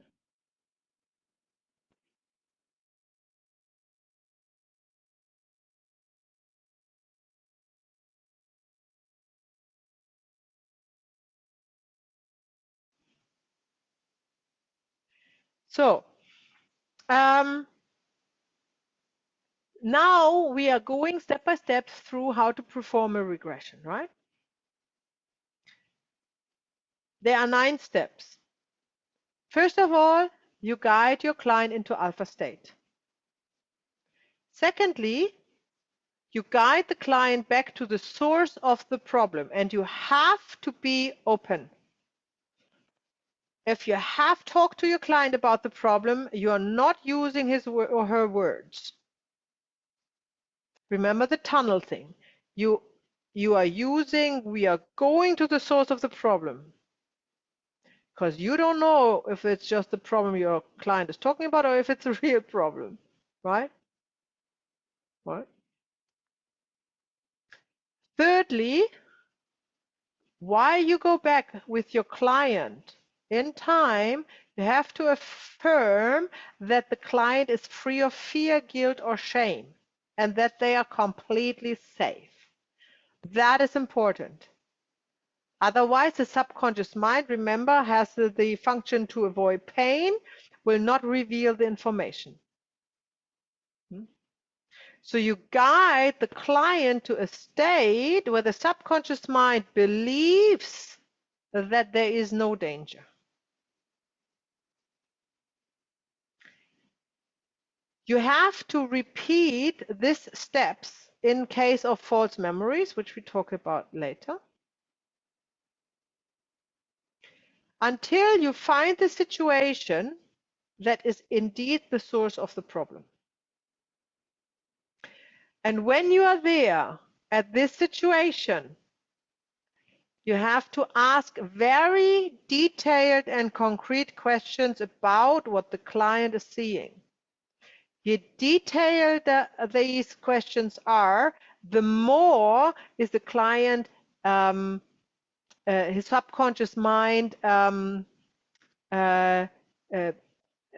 the situation, yeah. And the more they are, the subconscious mind is in the situation, the more information will be released. Also about the source of the problem, of course. So the questions, and I will demonstrate that today. The questions are very precise, very step by step. You have to firmly see it in front of your inner eyes. You see what your client is saying, but no suggestive questions. The client is exactly telling you what they see, but they will not talk about it until you ask the questions. So the questions need to be very precise. Like, you start very basic. Can you see your feet? Remember, always in present tense. Can you see your feet? Do you wear shoes? Do you wear socks? What is the color of the socks? Very, very detailed. Then look up. Do you wear a skirt or pants? What color? Are they new? Are they old? Do you know these clothes? Right? Very detailed. That takes time.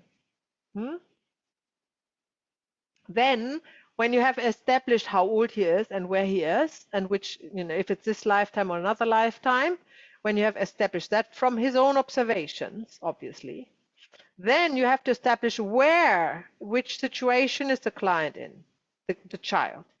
Is it in a room? Is it outdoors? Do they know the room? Is it at a home they know, or is it in another lifetime? Is it in another country? You know, that's the next step. The first is you have to find out who is which age, which situation. So who is this child? Secondly, where is the child? Thirdly, who is with the child, right? Now we are coming towards the source of the problem, because it's always an interaction with other people. So there must be somebody else with the child. Or the child is in another room and is observing a situation between somebody else, parents or something. Now you are very close to find the traumatic scene. Now you have to ask what they say. It's not enough to only know what they do, because the action are not causing this feeling of guilt or shame in the child. Because remember, you always look for guilt and shame. Otherwise, you have no trauma. And there's only guilt and shame if somebody is addressing the child. When the child is just observing the parents fighting, that's all. That's very unlikely the childhood trauma we are talking about. It must be the child doing something, and the parents saying something to the child that is imbuing or exceeding this false sensation of guilt or shame. What's the next step? Once this is established, the scene that was traumatic, now you change it. Now this was all observation. The client did the whole work. Now you take over, right? And now you do suggest things, because now you want to override the subconscious mind with a positive outcome of the situation. So the child was always helpless in this traumatic experience. Now you are creating a situation that the child is not helpless anymore, but can express itself. And you suggested to say to whoever they were fearful towards, I have nothing to do with this, I leave it with you, I'm free to walk away, I'm innocent. Any of these words. If the child cannot do it, then the method is to, that's often when there's a situation of abuse or something, then you are inviting the adult into the scene to do it for the child, side by side, yeah?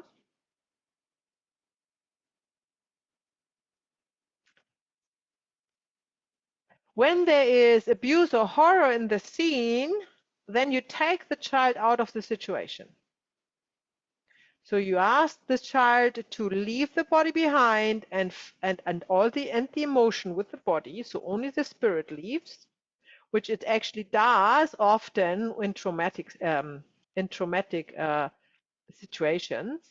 You ask the child to leave the body and the soul behind and hover over the scene in a distance and observe without emotions, meaning without fear. And then normally the child can actually say what's going on.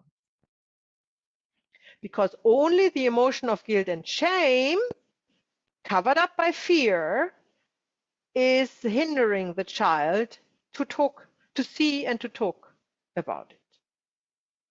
But once the spirit is detached and the child is identified with the spirit and not with the body and not with the soul, you know, it's like an observer situation. They can say it and say to you what's going on, because you don't know it. They see it. You don't see it.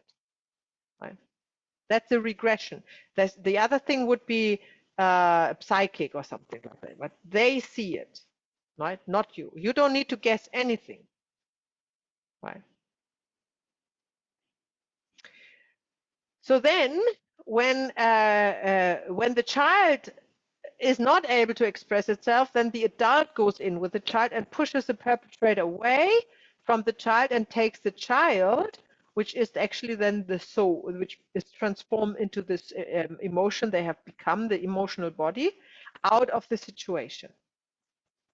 That's step 8. We perform Sorry, spiritual. Maya, is that when you Yeah. said go in as an adult, is it the same person that them as adults getting Yeah. the child out, or is the adult that is looking after them? No, himself. Themselves. Okay. Yeah, themselves. And if it's a past life trauma, it's the same. It's the client you are working with. The client you are working with is the adult, because you never work with children. You don't do regression with children anyhow. So you only work with adults. There's another chart, how to perform spiritual healing in the case of abuse of horror. That's an add-on if that would be the case. And then step 9 is to close the session, meaning to bring to unite the adult and the child into one and bring them back into reality, right? So talking about alpha state, how do we do that? First of all, the alpha state is between 20 and 34 hertz, and it is above sleep and below hypnosis. So you're not hypnoting. You're not hypnotizing the client, right? That's a whole different game ball. And you can also say that to your client. We're going into regression. It's not a hypnotizing. You know everything. You are never losing sight of your own self, right? And indeed, they always know in a regression who they are and where they are and that they're with you. They know that. In theory, they can talk to you parallel to the regression, but then they don't want to because they're in alpha state and you don't want them that neither, but they could, right? It's a very relaxed state where the heartbeat is slow, and it's exactly the same state that we're always using when we are starting with a meditation and going to the happy place. That's alpha state, basically. You always stay in present tense. I cannot emphasize that enough. It does not work when you use past tense. It does not work. The subconscious is not with you. The subconscious always, you have to take time away from the subconscious. That's the problem, is that the subconscious is covering up a past experience. The subconscious cannot cover up a present experience, right? This is always used present tense.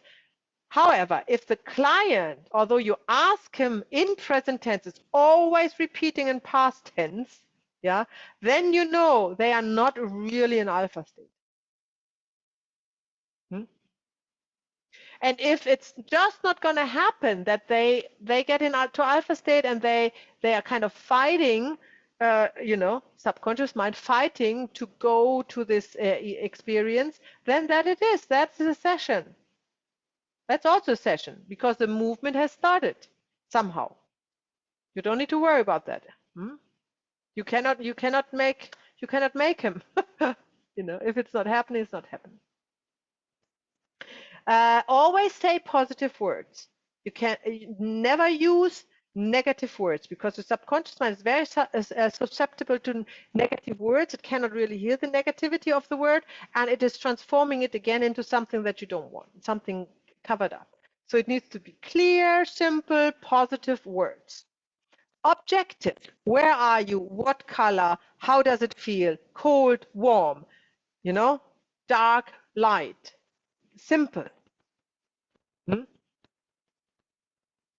You can use words like you have no fear. That is not negative, because there is really no positive word for it.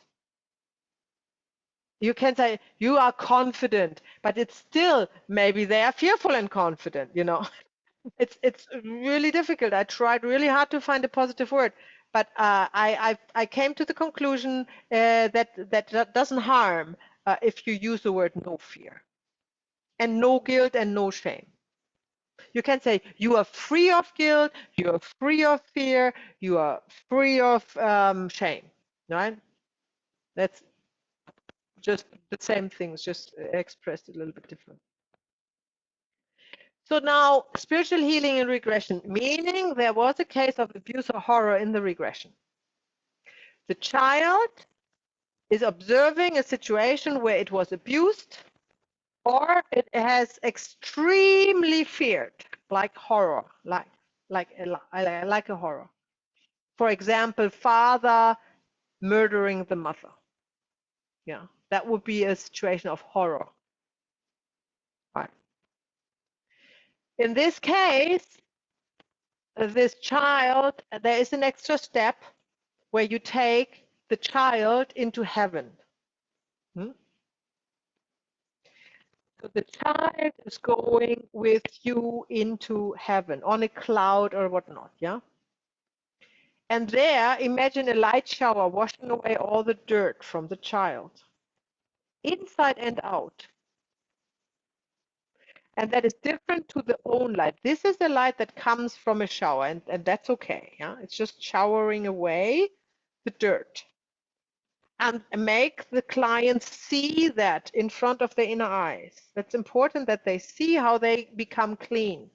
Yeah, because a child is abused or has experienced this horror is always feeling dirty. There is this underlying feeling of being dirty. And the spiritual healing is to wash all kinds of emotions that are low vibrating away, which are appearing as dirt. So I always create this visual picture of a stream of dirt, water that washes into the sea, and the shower continues until the water is clean and not dirty anymore. And of course, the washes into the sea where it's completely dissolved, so the sea is not dirty; it's blue. Then there will be an empty space in the child when everything is washed away, right?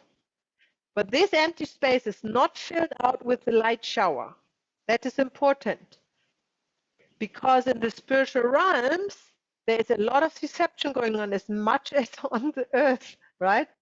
And if you don't know where the light comes from, you don't want it to become a substitute in the bodies, in the physical body or in the subtle bodies.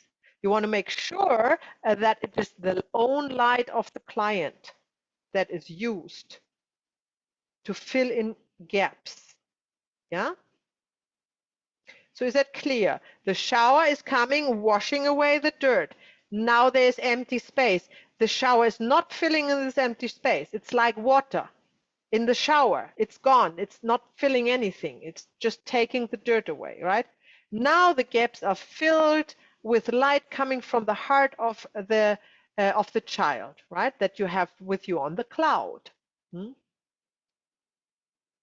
So you are suggesting that the child is creating this light, seeing this light coming from the heart, and then filling out all the space that is left empty after the shower. Then you let the child dress itself in new clean clothes, and ask them what color they have. Most likely they all choose white, because then you know they are healed, right? They feel the innocence again. They feel innocent again. But if they say white clad with red dots, that's fine, you know, whatever, or yellow stripes or anything like this.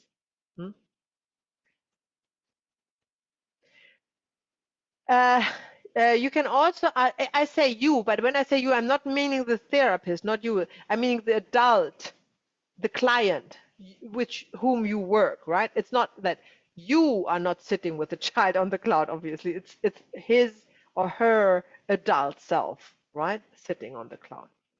So the adult self is asking the child for a gift, especially when the child is still not quite healed. You know, for example, they don't want to put on a white dress and they are not completely healed. Then you can ask for a gift, like what is there anything special that the child wants? Maybe you get an answer, the teddy bear or pony or whatever. And then you're visualizing, your client is visualizing how he or she gives the child this gift. Cuddle toy or whatever it is. You could also, when you see that the client is very emotional and has kind of had because this case of abuse is also an interruption between the soul and the client, so it's a detaching a little bit. So they are kind of, the inner child is kind of left in the trauma, right? So they are moving on, but the inner child is still in the trauma. This is why you want to take the child out there and you reunite that with the client, because this is their soul child, right? That means sometimes if the client has been separated from a soul child for a long time and they are very emotional about this reuniting, then you can suggest that actually the client goes and buys this gift physically and you know, keeps it with them in the bed or on the sofa or where in the car or whatnot, right? That helps sometimes. And then you suggest to the client who is still with the child on the cloud to take the child into his heart or her heart and affirm, from now on nothing can harm you, I will protect you at all times. That is the end, basically, right? And then there's a closing where you take your client back from alpha state back into the room by making them aware of the weight of the body. And you can also use the method, I sometimes use the method to count to 3. And then there is the ultimate question to do or not to do, the eye trick.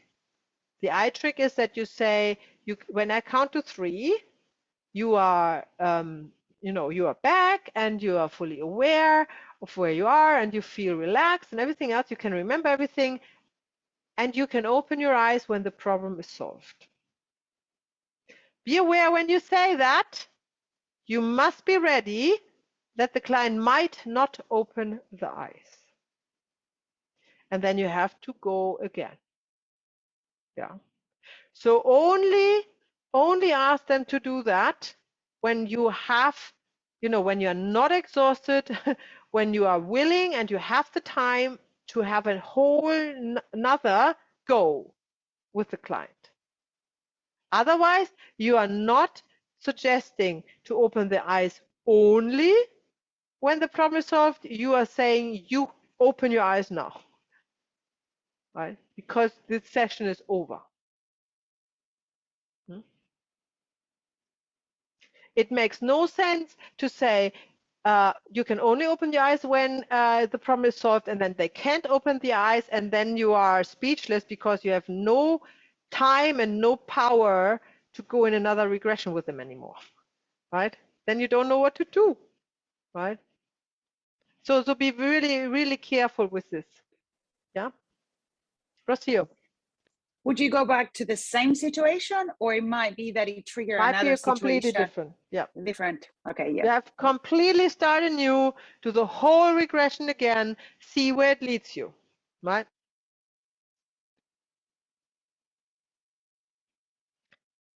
Okay, so this is a regression, you know, so normal situation. You have a client in your clinic room, and that's what you do, right? You always make sure they are sitting. Oh, by the way, if you have the client with you, they should stand in this system. I have heard of people lying down comfortably, blah, blah. Malcolm Southwood said the subconscious must be in movement. Therefore, the client needs to stand. It's uncomfortable, it's moving, swaying, and you can also sometimes pull the client back towards you to get the subconscious mind to, you know, get out of the head and release information, right? If you are small, I would not do that because your client is might tall and big and you might not be able to deal with this. They can sit down, but I have a wobble chair. A chair, you know, that wobbles like a ball, like a big sitting ball. So it is always in movement. They cannot sit, you know, like lean back in a chair. So that would I would suggest to do that because you want the subconscious mind to be always moving. Yeah. Remote regression is a little bit different, of course. Like when I do that virtually, you still guide an alpha state. You have the guided meditation to the safe space as always. You go through the whole suggestive, not the suggestive, the whole inquiry. What child the client sees and where it is. If you don't get an answer, let the child be 5. Maybe 7, that would be the oldest, right? Because that is the last time of alpha state. That is where practically everything can be remembered that was before in alpha, what happened in this alpha state to the child. You always, you know, you continue with the regression step 1 with 9. You just make sure that the client, where they sit, is also safe. So in case they fall off the chair, right, that they cannot bang their head on the desk or something like this. So before you start the session, make sure they have pillows and cushions and around them and nothing that, no glass carafe that they can fall over or anything like that. And then when you have done your session with them, then of course they come back into the room and you have the closing with the client. You only do that when you're experienced, when it doesn't freak you out, when the client turns off his video and you never hear from them again in the middle of it, yeah, because that would put a lot of stress on you, right? So keep that for when you're really confident and you don't mind that. Past life regression. So that was a childhood trauma regression. Past life regressions are pretty much the same steps. That's absolutely the same, because wherever the client goes, the past life, it's also childhood trauma. It will not be an adult trauma. Yeah, it would be unlikely. It could be. I don't want to say not, but it's unlikely. Most likely, it's a past life childhood trauma. So it is pretty much the same steps as I have just showed you. These regressions are only for adults, right? It's not, you're not working with a child in a regression. That they can't do that. They can't go in a regression.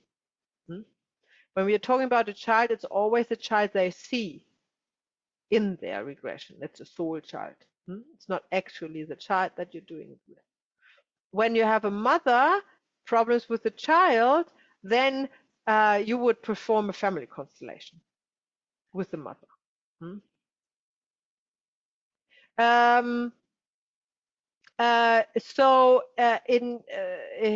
If you are going into, so when you go into regression, you don't know where you end. You don't know if you are going to a childhood trauma or past life. So you need to be open, right? So you're not deciding, okay, today we are doing past life regression and next session we are doing a childhood trauma. That's not guided by the morphic field. You start the regression, and by the picture that is drawn by the client about the child, you know it's either a present life or a past life. That's it. There's no difference, right? The information comes always from the clothing, the environment, and sometimes they also know. They say, I am in the early 19th century. I have had that. They know that. They see that instantaneously. So that's fine. That's good. That's definitely where they are if they say it. Always ask very precise and in slow pace. Yeah, that's important. And friendly. Yeah, to always soothe the subconscious, to give you the information, to feel safe, right? Now we have a very important topic, false memories. And I tell you, when you start with regressions, this happens all the time and it can be so frustrating. Yeah, don't give up. I had false memories the first 10 years all the time. Just the last years, I had none. It's just a matter of experience, yeah? So you need to know what a false memory is and get on with it, right? It will happen. And you need to be honest. Because if you are with the client in a false memory, no healing takes place. Absolutely nothing. The subconscious mind is not giving the information away. And that will happen a lot. And it really is frustrating at the beginning. But that's just the way it is, you know? That's how we learn. Okay, so false memories are in more than 80% of perceived past lives, yeah, happening. What they actually perceive are false memories because the subconscious mind is not ready to give up the information. And the subconscious mind is so cunning that it works with the therapist together to trick the client, right? If you as a therapist buy into the story of the subconscious mind, you are doomed. And it is very compelling what they offer, you know. So for example, if your client goes back to the source of the problem and they are a poor girl dressed in rags, not rugs, rags. They're sitting in the dark room that is maybe a dungeon in the medieval, yeah? That is a false memory. That is never a past life experience, yeah? And that will come up in all shapes or forms. Or in the male, it could be a male as well, right? Always comes up like this. This is a false memory. The subconscious gives you something, a story, you wouldn't believe it, that is so sitcom, yeah? And you are fascinated if you don't know it. The trauma of a child is very real, very hands-on, very everyday-like. In everyday trauma, like abuse from the uncle, or the parents fighting over the child, or the child in an accident, in a near-death experience. That is the problem of an illness or disease, not a medieval girl being punished or burned as a witch or something like that. That is not the trauma that is causing a psoriasis in this lifetime, right? But the subconscious mind will, and if the therapist is susceptible to that and does not know about false memories, they would spend the whole life treating clients with false memories, and that he would be so happy about it, about all these scenes from medieval. Sometimes they are the opposite. They are a Persian queen riding on an elephant. This is the subconscious comes up with this rubbish, and most people buy it. It's absolutely it's laughable. So, but that's what you get. Be very, very, very, very, very conscious. So what are we doing when we have a false memory, which will come all the time? So that's what we do. I tell you, I didn't have it written. That's what you do is you say to the client, speaking to the subconscious mind, without explaining why, you're not explaining it, you say, okay, enough. I count to 3. And when I'm at 3, we are at the real problem, where the problem began. Yeah, and you need to be very firm now. As you're talking to a naughty child, because this is how the subconscious behaves. You say, I count to 3 now, and when I count to 3, we are at the real problem, where the real problem began. Yeah, and then you do that 1, 2, 3, and then what do you see? And then they probably see themselves as 5-year-old in the kitchen. Yeah, and mommy having a knife trying to cut herself. That is the trauma. Yeah. So that is really, really, really important. If you know, there are lots of ways to do regressions, and most of them would work, I'm pretty sure, as long as you have your client guided in alpha state. But where many regressions or therapists fail is they buy in this bullshit of the false memories, of the subconscious mind. If you have a client and you have, and that's another hint, if you have a new client, I guarantee you are not going back to medieval. I guarantee you that. If you work with a client for 20 times and you have already explored all the traumas, you know, in this life and in the life before, you know, then you might end up at the medieval times one day. Yeah, but guaranteed not a new client. That's guaranteed a false memory that the subconscious mind comes up with. So, any questions to this before we go to releasing attached spirits? Julie? Just a question, are they always earthly lives? So it couldn't be on another planet, or would that be a false memory again? False memory, definitely. Yep. Absolutely 100%.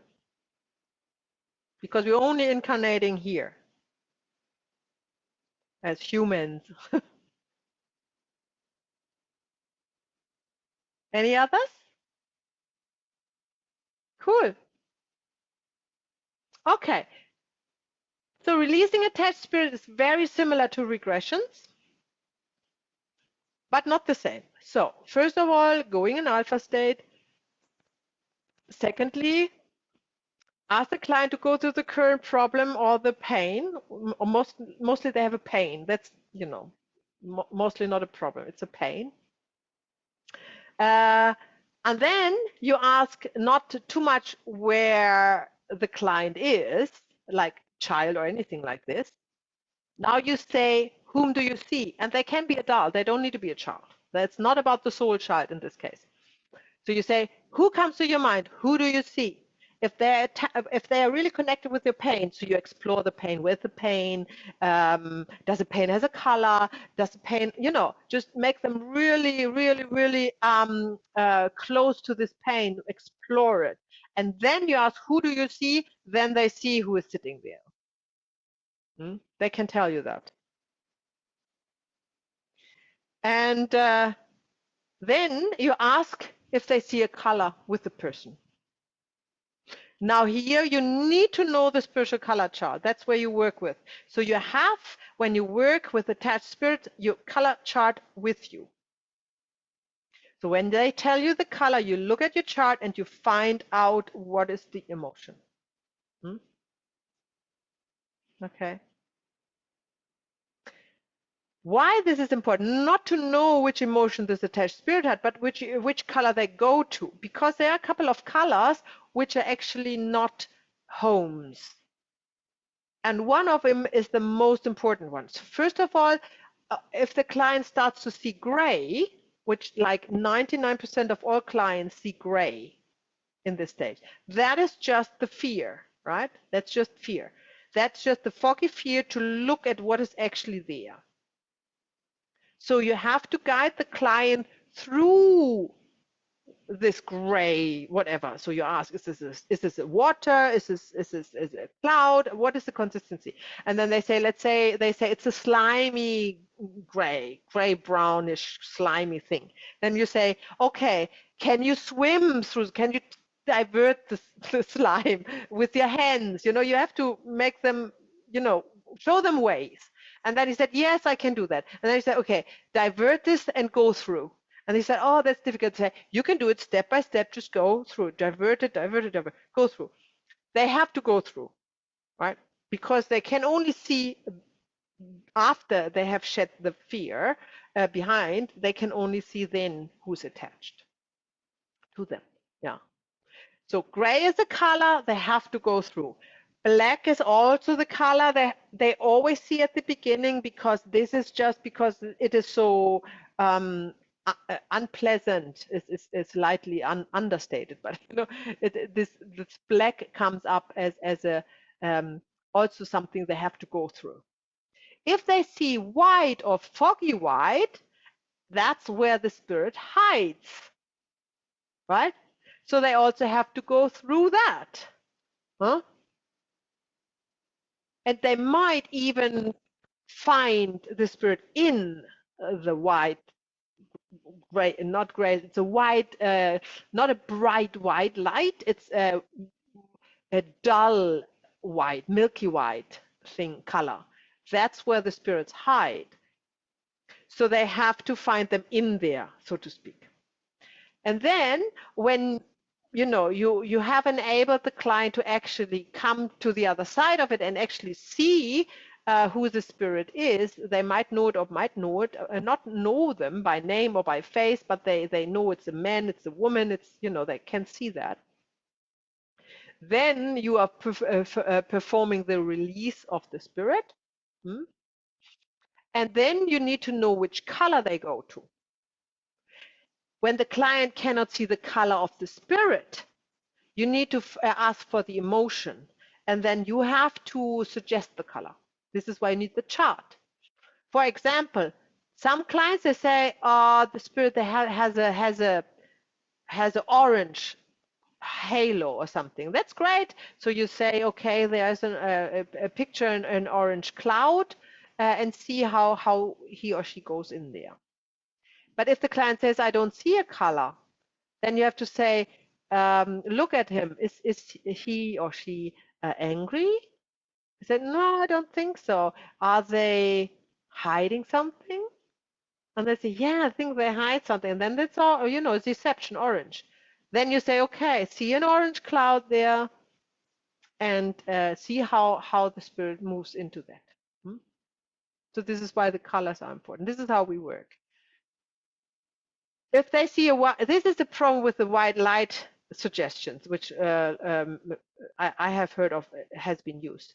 Send everybody in the light, right? This is not possible because they are only attached because they are, and on a low vibration or mid frequency vibration emotion. They cannot go to the light. They can only go to the astral world, right?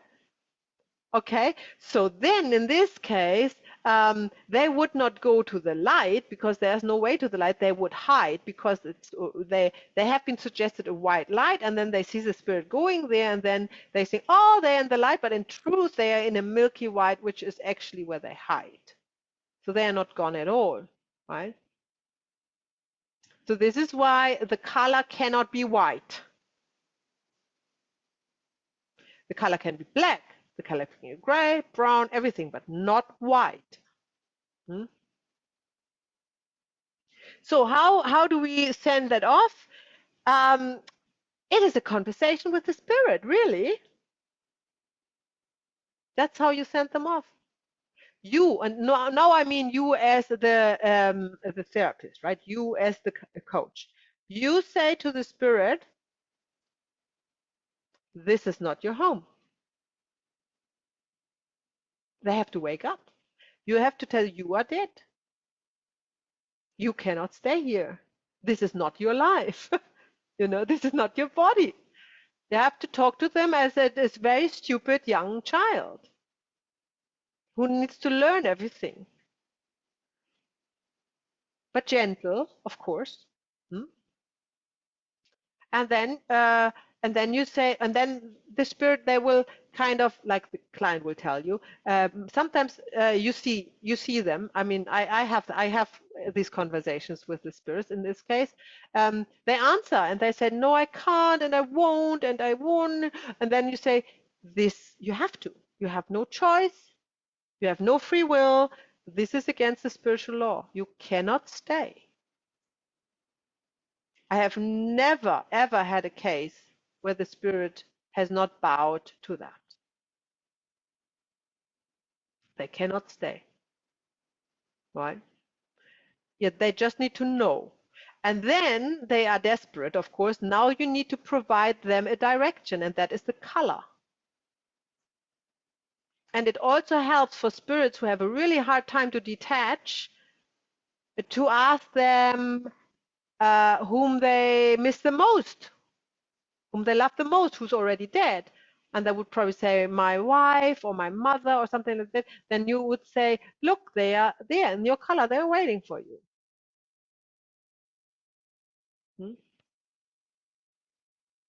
And they might even be in the color. They might not belong to there, but they would wait there for him to make it easy to come.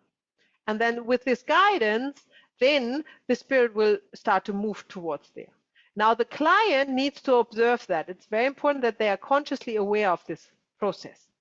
So they need to observe how the spirit detaches from them and goes into the color, and how the color is completely absorbing the spirit. So nothing is left, and it doesn't. If it's white, he's not gone. So every other color. And then you also need to guide the client to see how this portal is closing. So this color is also vanishing. So that is not left, that's not standing, it's gone. And the client sees this. And then there is a complete detaching of the spirit taking place.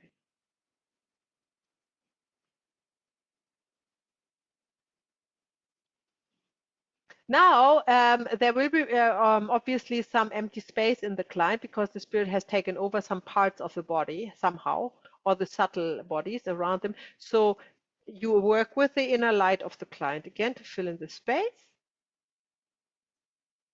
And sometimes you want to make sure that the soul child is not going with the spirit into this color. So you can suggest, if that is an issue with your client, that the client holds hand with his inner child, meaning himself when he was 5. And they both are watching how the spirit goes.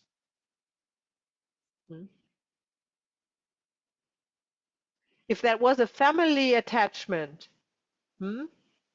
like a grandfather or the grandmother or somebody very close has attached themselves to the client, then it is possible that the soul child wants to leave with the spirit, or the spirit wants to drag the soul child with them.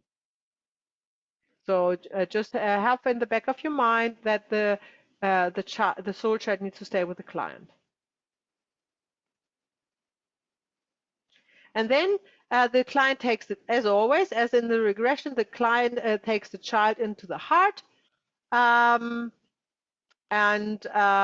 then you guide them back in closing, back into your room, into your clinic room.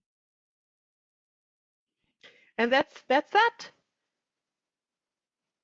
We can release possessive energies in exactly the same. It's exactly the same. It just normally doesn't take that much time, because they normally go very quickly into their color. Much because it's just an aspect of a soul. It's not the whole spirit, like the whole being without the physical body. It's just an emotion or an aspect of it. So that's exactly the same. You always ask them to see as much in detail from this possessive energy as possible. It won't be a person, obviously, but it will have a shape, a texture, a consistency, whatever they see. And then you're creating exactly that object in a color in a distance where this energy goes to. Same procedure. And always fill the remaining space with their own light, and always keep the soul child at the side of client. And then, make sure they're uniting before you do the closing. So the client takes the soul child into the heart, so they are together again, and then closing. Dealing with foreign energies in a family constellation is pretty much the same, and we did that quite often, which is easier in a workshop situation because you have a representative for the spirit. So it's the same performance. You just the client doesn't need to visualize it. You do it with representatives. One is representing the client, one is representing the attached spirit, and one is representing the color or the home they go to. That's pretty much the same. I had a very, that was actually my first family constellation to detach a spirit. That was a lovely, lovely constellation. The mother came. I'm not sure if I have talked about that already. The child who woke up in the morning, one of her child, I think he was 5 or 6 or 7 or something like that, and opened his eyes and was abusive to his mother. Like really, really abusive. And then after 10 or 15 minutes, he was fine. He was this normal boy, nice boy. And then everything was fine. And next morning she wakes him up and said it's the same. So she came with this to the family constellation, had no idea. It went on for years. She was exhausted, frustrated, but she had no idea why and what. And for me, this was a clear sign of an attached spirit because they act in the night. When when your heart slows down and you go on your travels, then the spirit takes over. And when you wake up, it's still present and it's kind of overlapping the time. And then once you're fully awake, then the spirit goes dormant, right?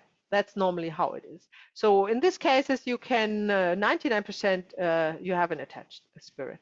So I didn't tell her that because I didn't actually know whether she is open to that. I didn't know that well. So I just asked one to represent her son. I mean, not her son. One other I asked to represent the attached spirit, which I didn't tell anybody that it was the attached spirit, and then the third person to represent the home, the light, the color they have to go to. And it was really impressive. The representative of the attached spirit was so attached to the representative of the boy. That was hilarious, and the boy was very uncomfortable with it. And the third person was very friendly. I mean, they were just there inviting in the distance. And then I worked with this person who was representing the spirit and said, you can't stay, it's against the spiritual law. And they were looking at me as if they are waking up. It was so interesting because I never really had a representative for an attached spirit. So they were like, what, really? They didn't really know. That was like, and then no, and I love him, and I want to be. And then I say, and then you say your healing words, and you can't stay. And then look, there's the home, and there are the people waiting for you, your soul family. And then looking there and there and there and there, and really difficult, twist and turn. And then the representative of the attached spirit, who did not know that they were an attached spirit, they were crawling on their knees towards the color. It was so difficult, and it took a long time, very slow. But they moved. She moved towards it, and then was embraced finally by the third representative, and then they both left the room. And of course, I asked the representative of the boy to watch the whole process clearly. And then when they were gone, it was like, then the big smile in the face. Okay. So then I talked to her about it a little bit after this situation, and she thought, well, that's amazing because this happened a few years ago, and I asked her that. This has reaffirmed me that it was an attached spirit. She said it happened a few years ago when they were traveling and they were in a mall, like in a public mall, and he was 4 years old or something like that, and he fell and he had a head injury. And malls, lots of desire and all of this. There's also a public space where attached spirits who are attached to things like to float around, shop addiction, so to speak. And when a child who has low guards has a head injury, like it's completely open for an attached spirit to come in, even if they are not related, completely stranger, right? There was no, just because this child had an accident. And that happened. And so after a few days, as always, I never talk to them. I mean, until they don't get in touch with me. But a mutual friend came to me and said she met her a few days later somewhere in town. And she said to her that she's so happy. She had such a lovely boy. In the morning, she said, "Oh, hi, mommy, I love you." And she's always in tears every morning when he says that, right? It's so easy. And then she also said she tried to explain that to her husband, and that was not good. That was not good. And then she said she can't believe it. I mean, he can clearly see the effect, and still, you know, she can't talk to him about that. So, you know, that's it. You cannot talk about it. So that was the first time it was in a. So that's exactly how it happens in a family constellation. So I have that in writing here. You can see that in the video recording, the steps that I have just explained. And take your time. This is, you know, takes time. It is what it is. And that's what I talked about. And then always also use the words we learned in the orders of love. To detach, you need the word thank you, right? So it helps tremendously when the client or the representative of the client can say to the spirit, thank you. Yeah? Because there was a reason why they, I mean, there's always a reason. And they don't need to know where they thank for, but it is a good way to detach the spirit, right? And then you can also suggest to the spirit to say thank you to the client, because now obviously he has to thank the client because he has carried him around for quite a while, right? So that's actually thank you. But then and then you move on with detaching the spirit from the client. Let me just check if I have talked about everything. Yeah. Okay. So that's that. Just be aware of the time, that we're not overstepping too much. So that would be we have 10 more minutes, and yeah, so we have not time for everything. Would you like me to demonstrate it rather, or would you rather go and wing it in a group of two? What would you like? What do you prefer? Did you not say yesterday that you will demonstrate the problem of mana? Oh, About yes. the dog thing? Yes. What was that, Mana? Maya, I have a dog phobia, which Oh, has I no don't connection in reality. I've never been bit. I can't hear you. But It's it about the is dog's phobia. Oh, Sorry. the dog's phobia. Yeah. Yeah, we can do that. I mean, it's up to you. Shall we do that? But your connection is not good, Mana. I can barely hear you. Oh, 1 second, Maya. Is this better? Say something more. Can you hear me, Maya? Is this any better? Yeah, that's better for now. Okay. Okay, let's do that. Let me stop sharing. Okay, let's do that. Okay, so Mana, tell me about your dog phobia. Maya, I've had it for at least 20, 25 years. I've never been bitten, not even so much as a flicker of a lick to my leg, nothing. But I literally am in a panic attack. I can't breathe. I cross the road. If there's a little puppy on one side of the road, it's terrible beyond measure, my phobia with dogs. But there's no connection to it. I have no trauma in this lifetime or otherwise that I know. But you said your mother has the same, right? On my father's side, my aunt has it. My grandfather had it. So yeah, on your father's side, and it's just on my father's side. Yes. Okay, so choose a representative for yourself, for your father, or let's say your father's family system. Father's side, yeah. And a dog. Julie for myself. Claudia for my family side. I mean, my father's lineage, and the dog, Aleph. Very good. Okay, I'm sure, Rocio, we need you too later.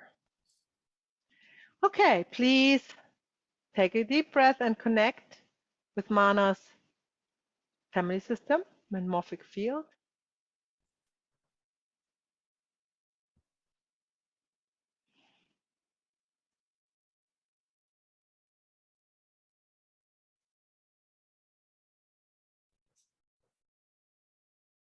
And when you're ready, open eyes.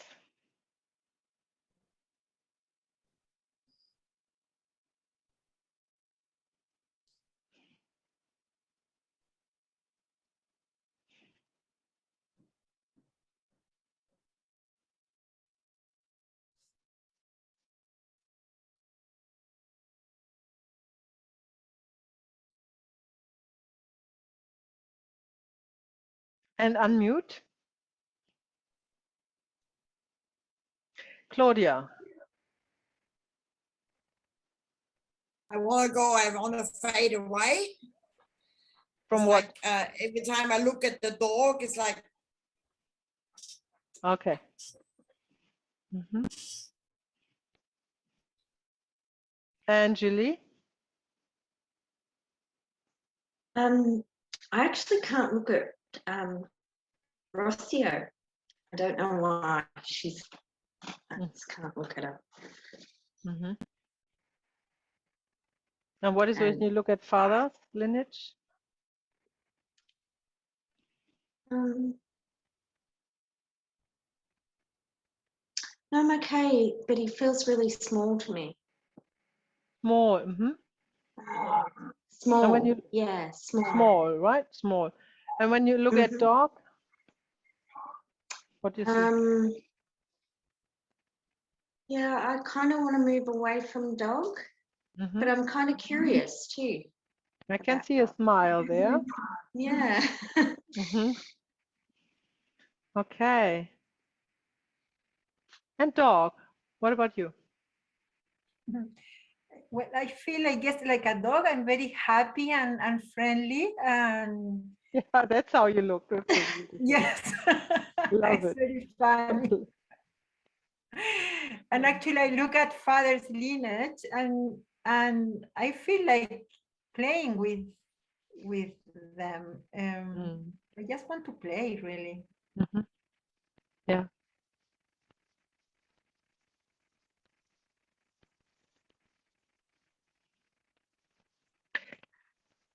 There is something like guilt in father's lineage. I feel rather afraid and I just want to go smaller and smaller and smaller. Mm-hmm. Yeah. Rocio.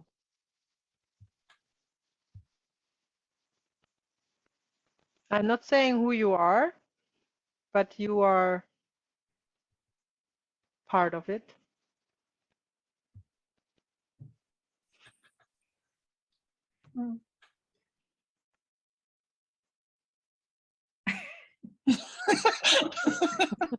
I really like the dog. Yeah. Yeah, I like you too. Like, I Very love good. you with all my heart. See, Yes. here we Yes. go. Look at father's lineage, Rocio. Mm-hmm. Oh, I feel a lot of heat in my back. Mm-hmm. Oh, my back really hurts. Say to father's lineage, I know what you did.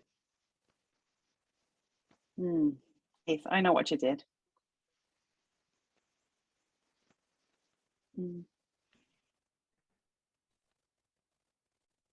I'm smelling something. It stinks, eh? Stinks. Stinks. Ugh. Claudia, has anything changed? Yeah, I feel guilty now. Mhm. And I feel really hot. Yeah. And I just want to hide. Yeah.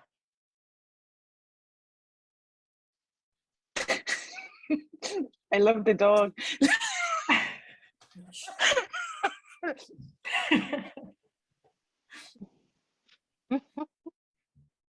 Rossi, you say to father's lineage.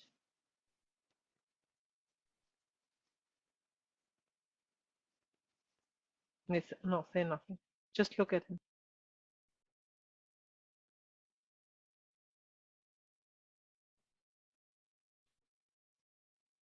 Take your time. Very good. Very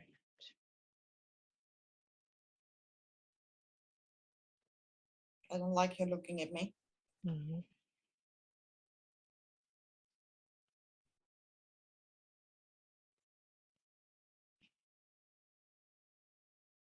Julie, how is it for you? What has changed? Before I felt quite sad, but now all I can do is look at the dog and I want to pat the dog. Yeah. Very good. Mm.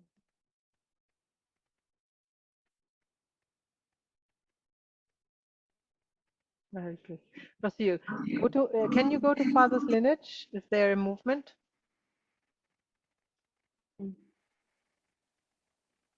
I just feel like I want the dog next to me. Like Mhm. I feel like the dog is next to me, and Yeah. Okay. Feel the dog is next to you. Can you go towards father's lineage with the dog? oh yeah, but it. Mm, Sorry, I yeah. can't. No. Okay. Okay.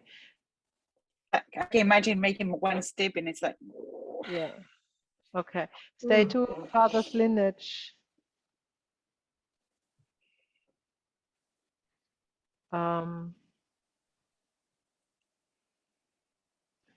You have no idea how much it hurts. Yeah. You have no idea how much it hurts. It is not only a dog. It is not only a dog. Mm. Yeah, I feel quite angry by saying that. Yeah. Very good. Mm. Mhm. Very good. Say to him, I'm angry at you. Yeah, I'm very angry at you. Very, very angry at you. Mm. Mm. He was my best friend. I feel like saying he was innocent, like an innocent Exactly. creature. Like yeah. Say he was my best friend and he was innocent. Or he is Yeah, innocent. he was my best friend and he is innocent. Yeah. Very good. And it hurts so Oh. much. And it hurts so much. Mm. Very good. Hmm.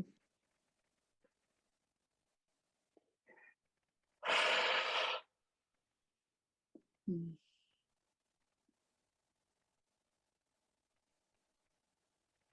How is that, Claudia? I just want to say I didn't mean to. Very good. Say to Rocio, I didn't know it hurt so much. I didn't know it hurt so much.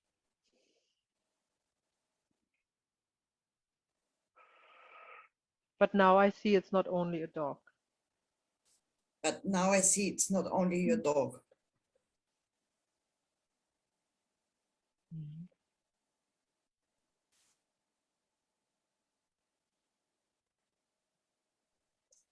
Now I see the soul. Pardon? Now I see the soul of the dog. Now I see it at the soul.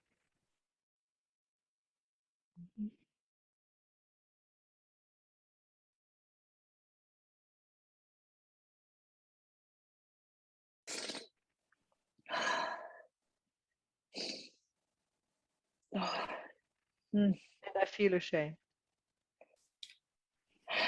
I feel so ashamed.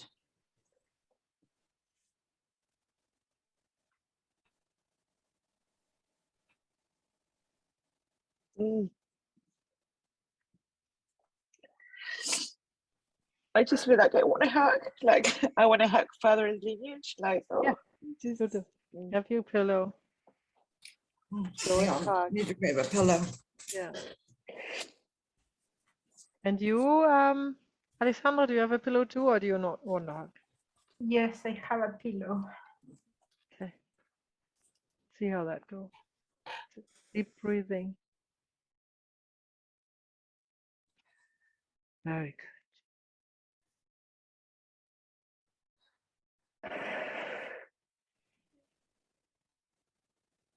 Very good.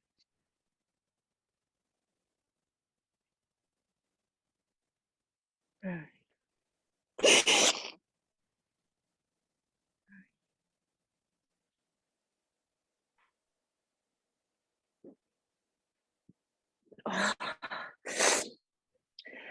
oh. Very good. Julie, how is that for you? Yeah, I feel really sad, but all I want to do is just hold the dog, love the dog, comfort the dog. Yeah, I just Okay.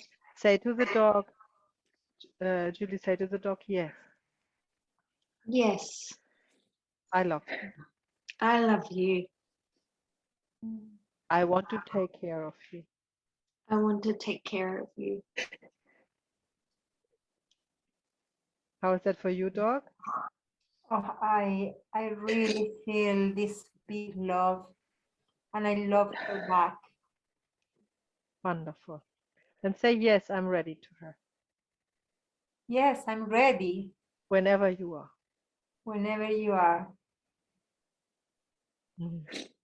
How is that, Rocio, for you? I like when Julie said yes to the dog. Mm-hmm. Like, yeah, Good. just relax And, me. very good. And for you, Claudia? I feel relieved Mm-hmm. and the pressure in my head is gone. Very When good. Julie said yes, yeah. Mm-hmm. Very good. How's that for you, Mana? Maya, if this lives in my real life, it is my biggest phobia to go, and I can't explain what it would mean to me. I am so, so afraid. Mm-hmm. And how do you feel And now? I feel very good. So you will see when you're ready to take on a dog. Thank you, Maya. Thank you, everyone. You're Thank welcome. you. Thank you. Okay. Very good. Thank you, everybody. We're coming to the end of our module 4. It was, lots of information, some new, some old, some you knew already or in a different form or whatnot.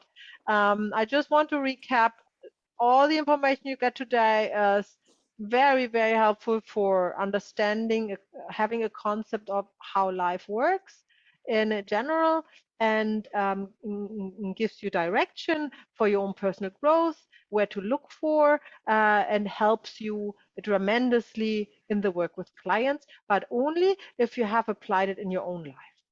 This does not work like an information you're passing on to clients. This is a living thing, a lived thing, right?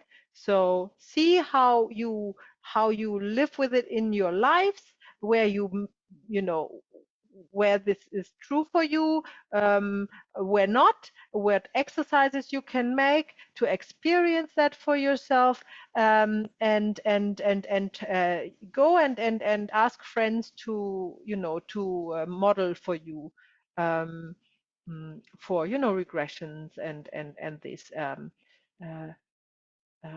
do it as often as you can with a light heart, and only to experience for yourself for now, not to help them, but for your own experience, right? That's the goal. Yes, Mana. I have just a quick question. Want to clarify what we learned earlier about spirit release, past life regression, that you taught us as an individual sort of modality, right? Not in conjunction with family constellation. Yes, you That can is do. when somebody comes to us one-on-one. You can do that in family constellation settings. Yes. Okay. You can do that in a family constellation workshop. It always helps to have representatives there. But first of all, you need to be experiencing that more for yourself. Okay. So in with a friend, in a one-on-one, with a friend, with a family member, where you can practice and experience that for yourself. Okay. But yes, you can, all of these modalities you can also use in a family constellation workshop. But some Okay. do work, some work not better, but some work also in one-on-one situation, while others only work in workshops, right? So the regression, the way to do a regression works very nicely one-on-one, yeah? Yeah. While this constellation that we had just done with your dog phobia was definitely something where you need representatives, right? Yes. So you know, so you figure that out. But there's a literally everything you can do in a workshop setting. But I think not everything you can do in a one-on-one session. That's right. That's Thank kind you. of the. Okay, so if you have any questions or you want to discuss anything, put that in the group chat or in the community chat if it's regarding, you know, topics of family constellation, so everybody can contribute to that. The next meeting, I think, is an open workshop. Or do we meet before? There's one in November. Anyhow, check it out on the Google Calendar. Make sure that it has your time zone. Yeah, and then we have only one module left. Yay! and this video recording will be available within the next week. Yeah. Okay, lovely. So I wish you a lovely day and evening wherever you are in the world, and I see you when I see you. Thank Bye. you. Thank you. Bye. Bye. Bye. Bye. Bye. Bye. Bye. Bye.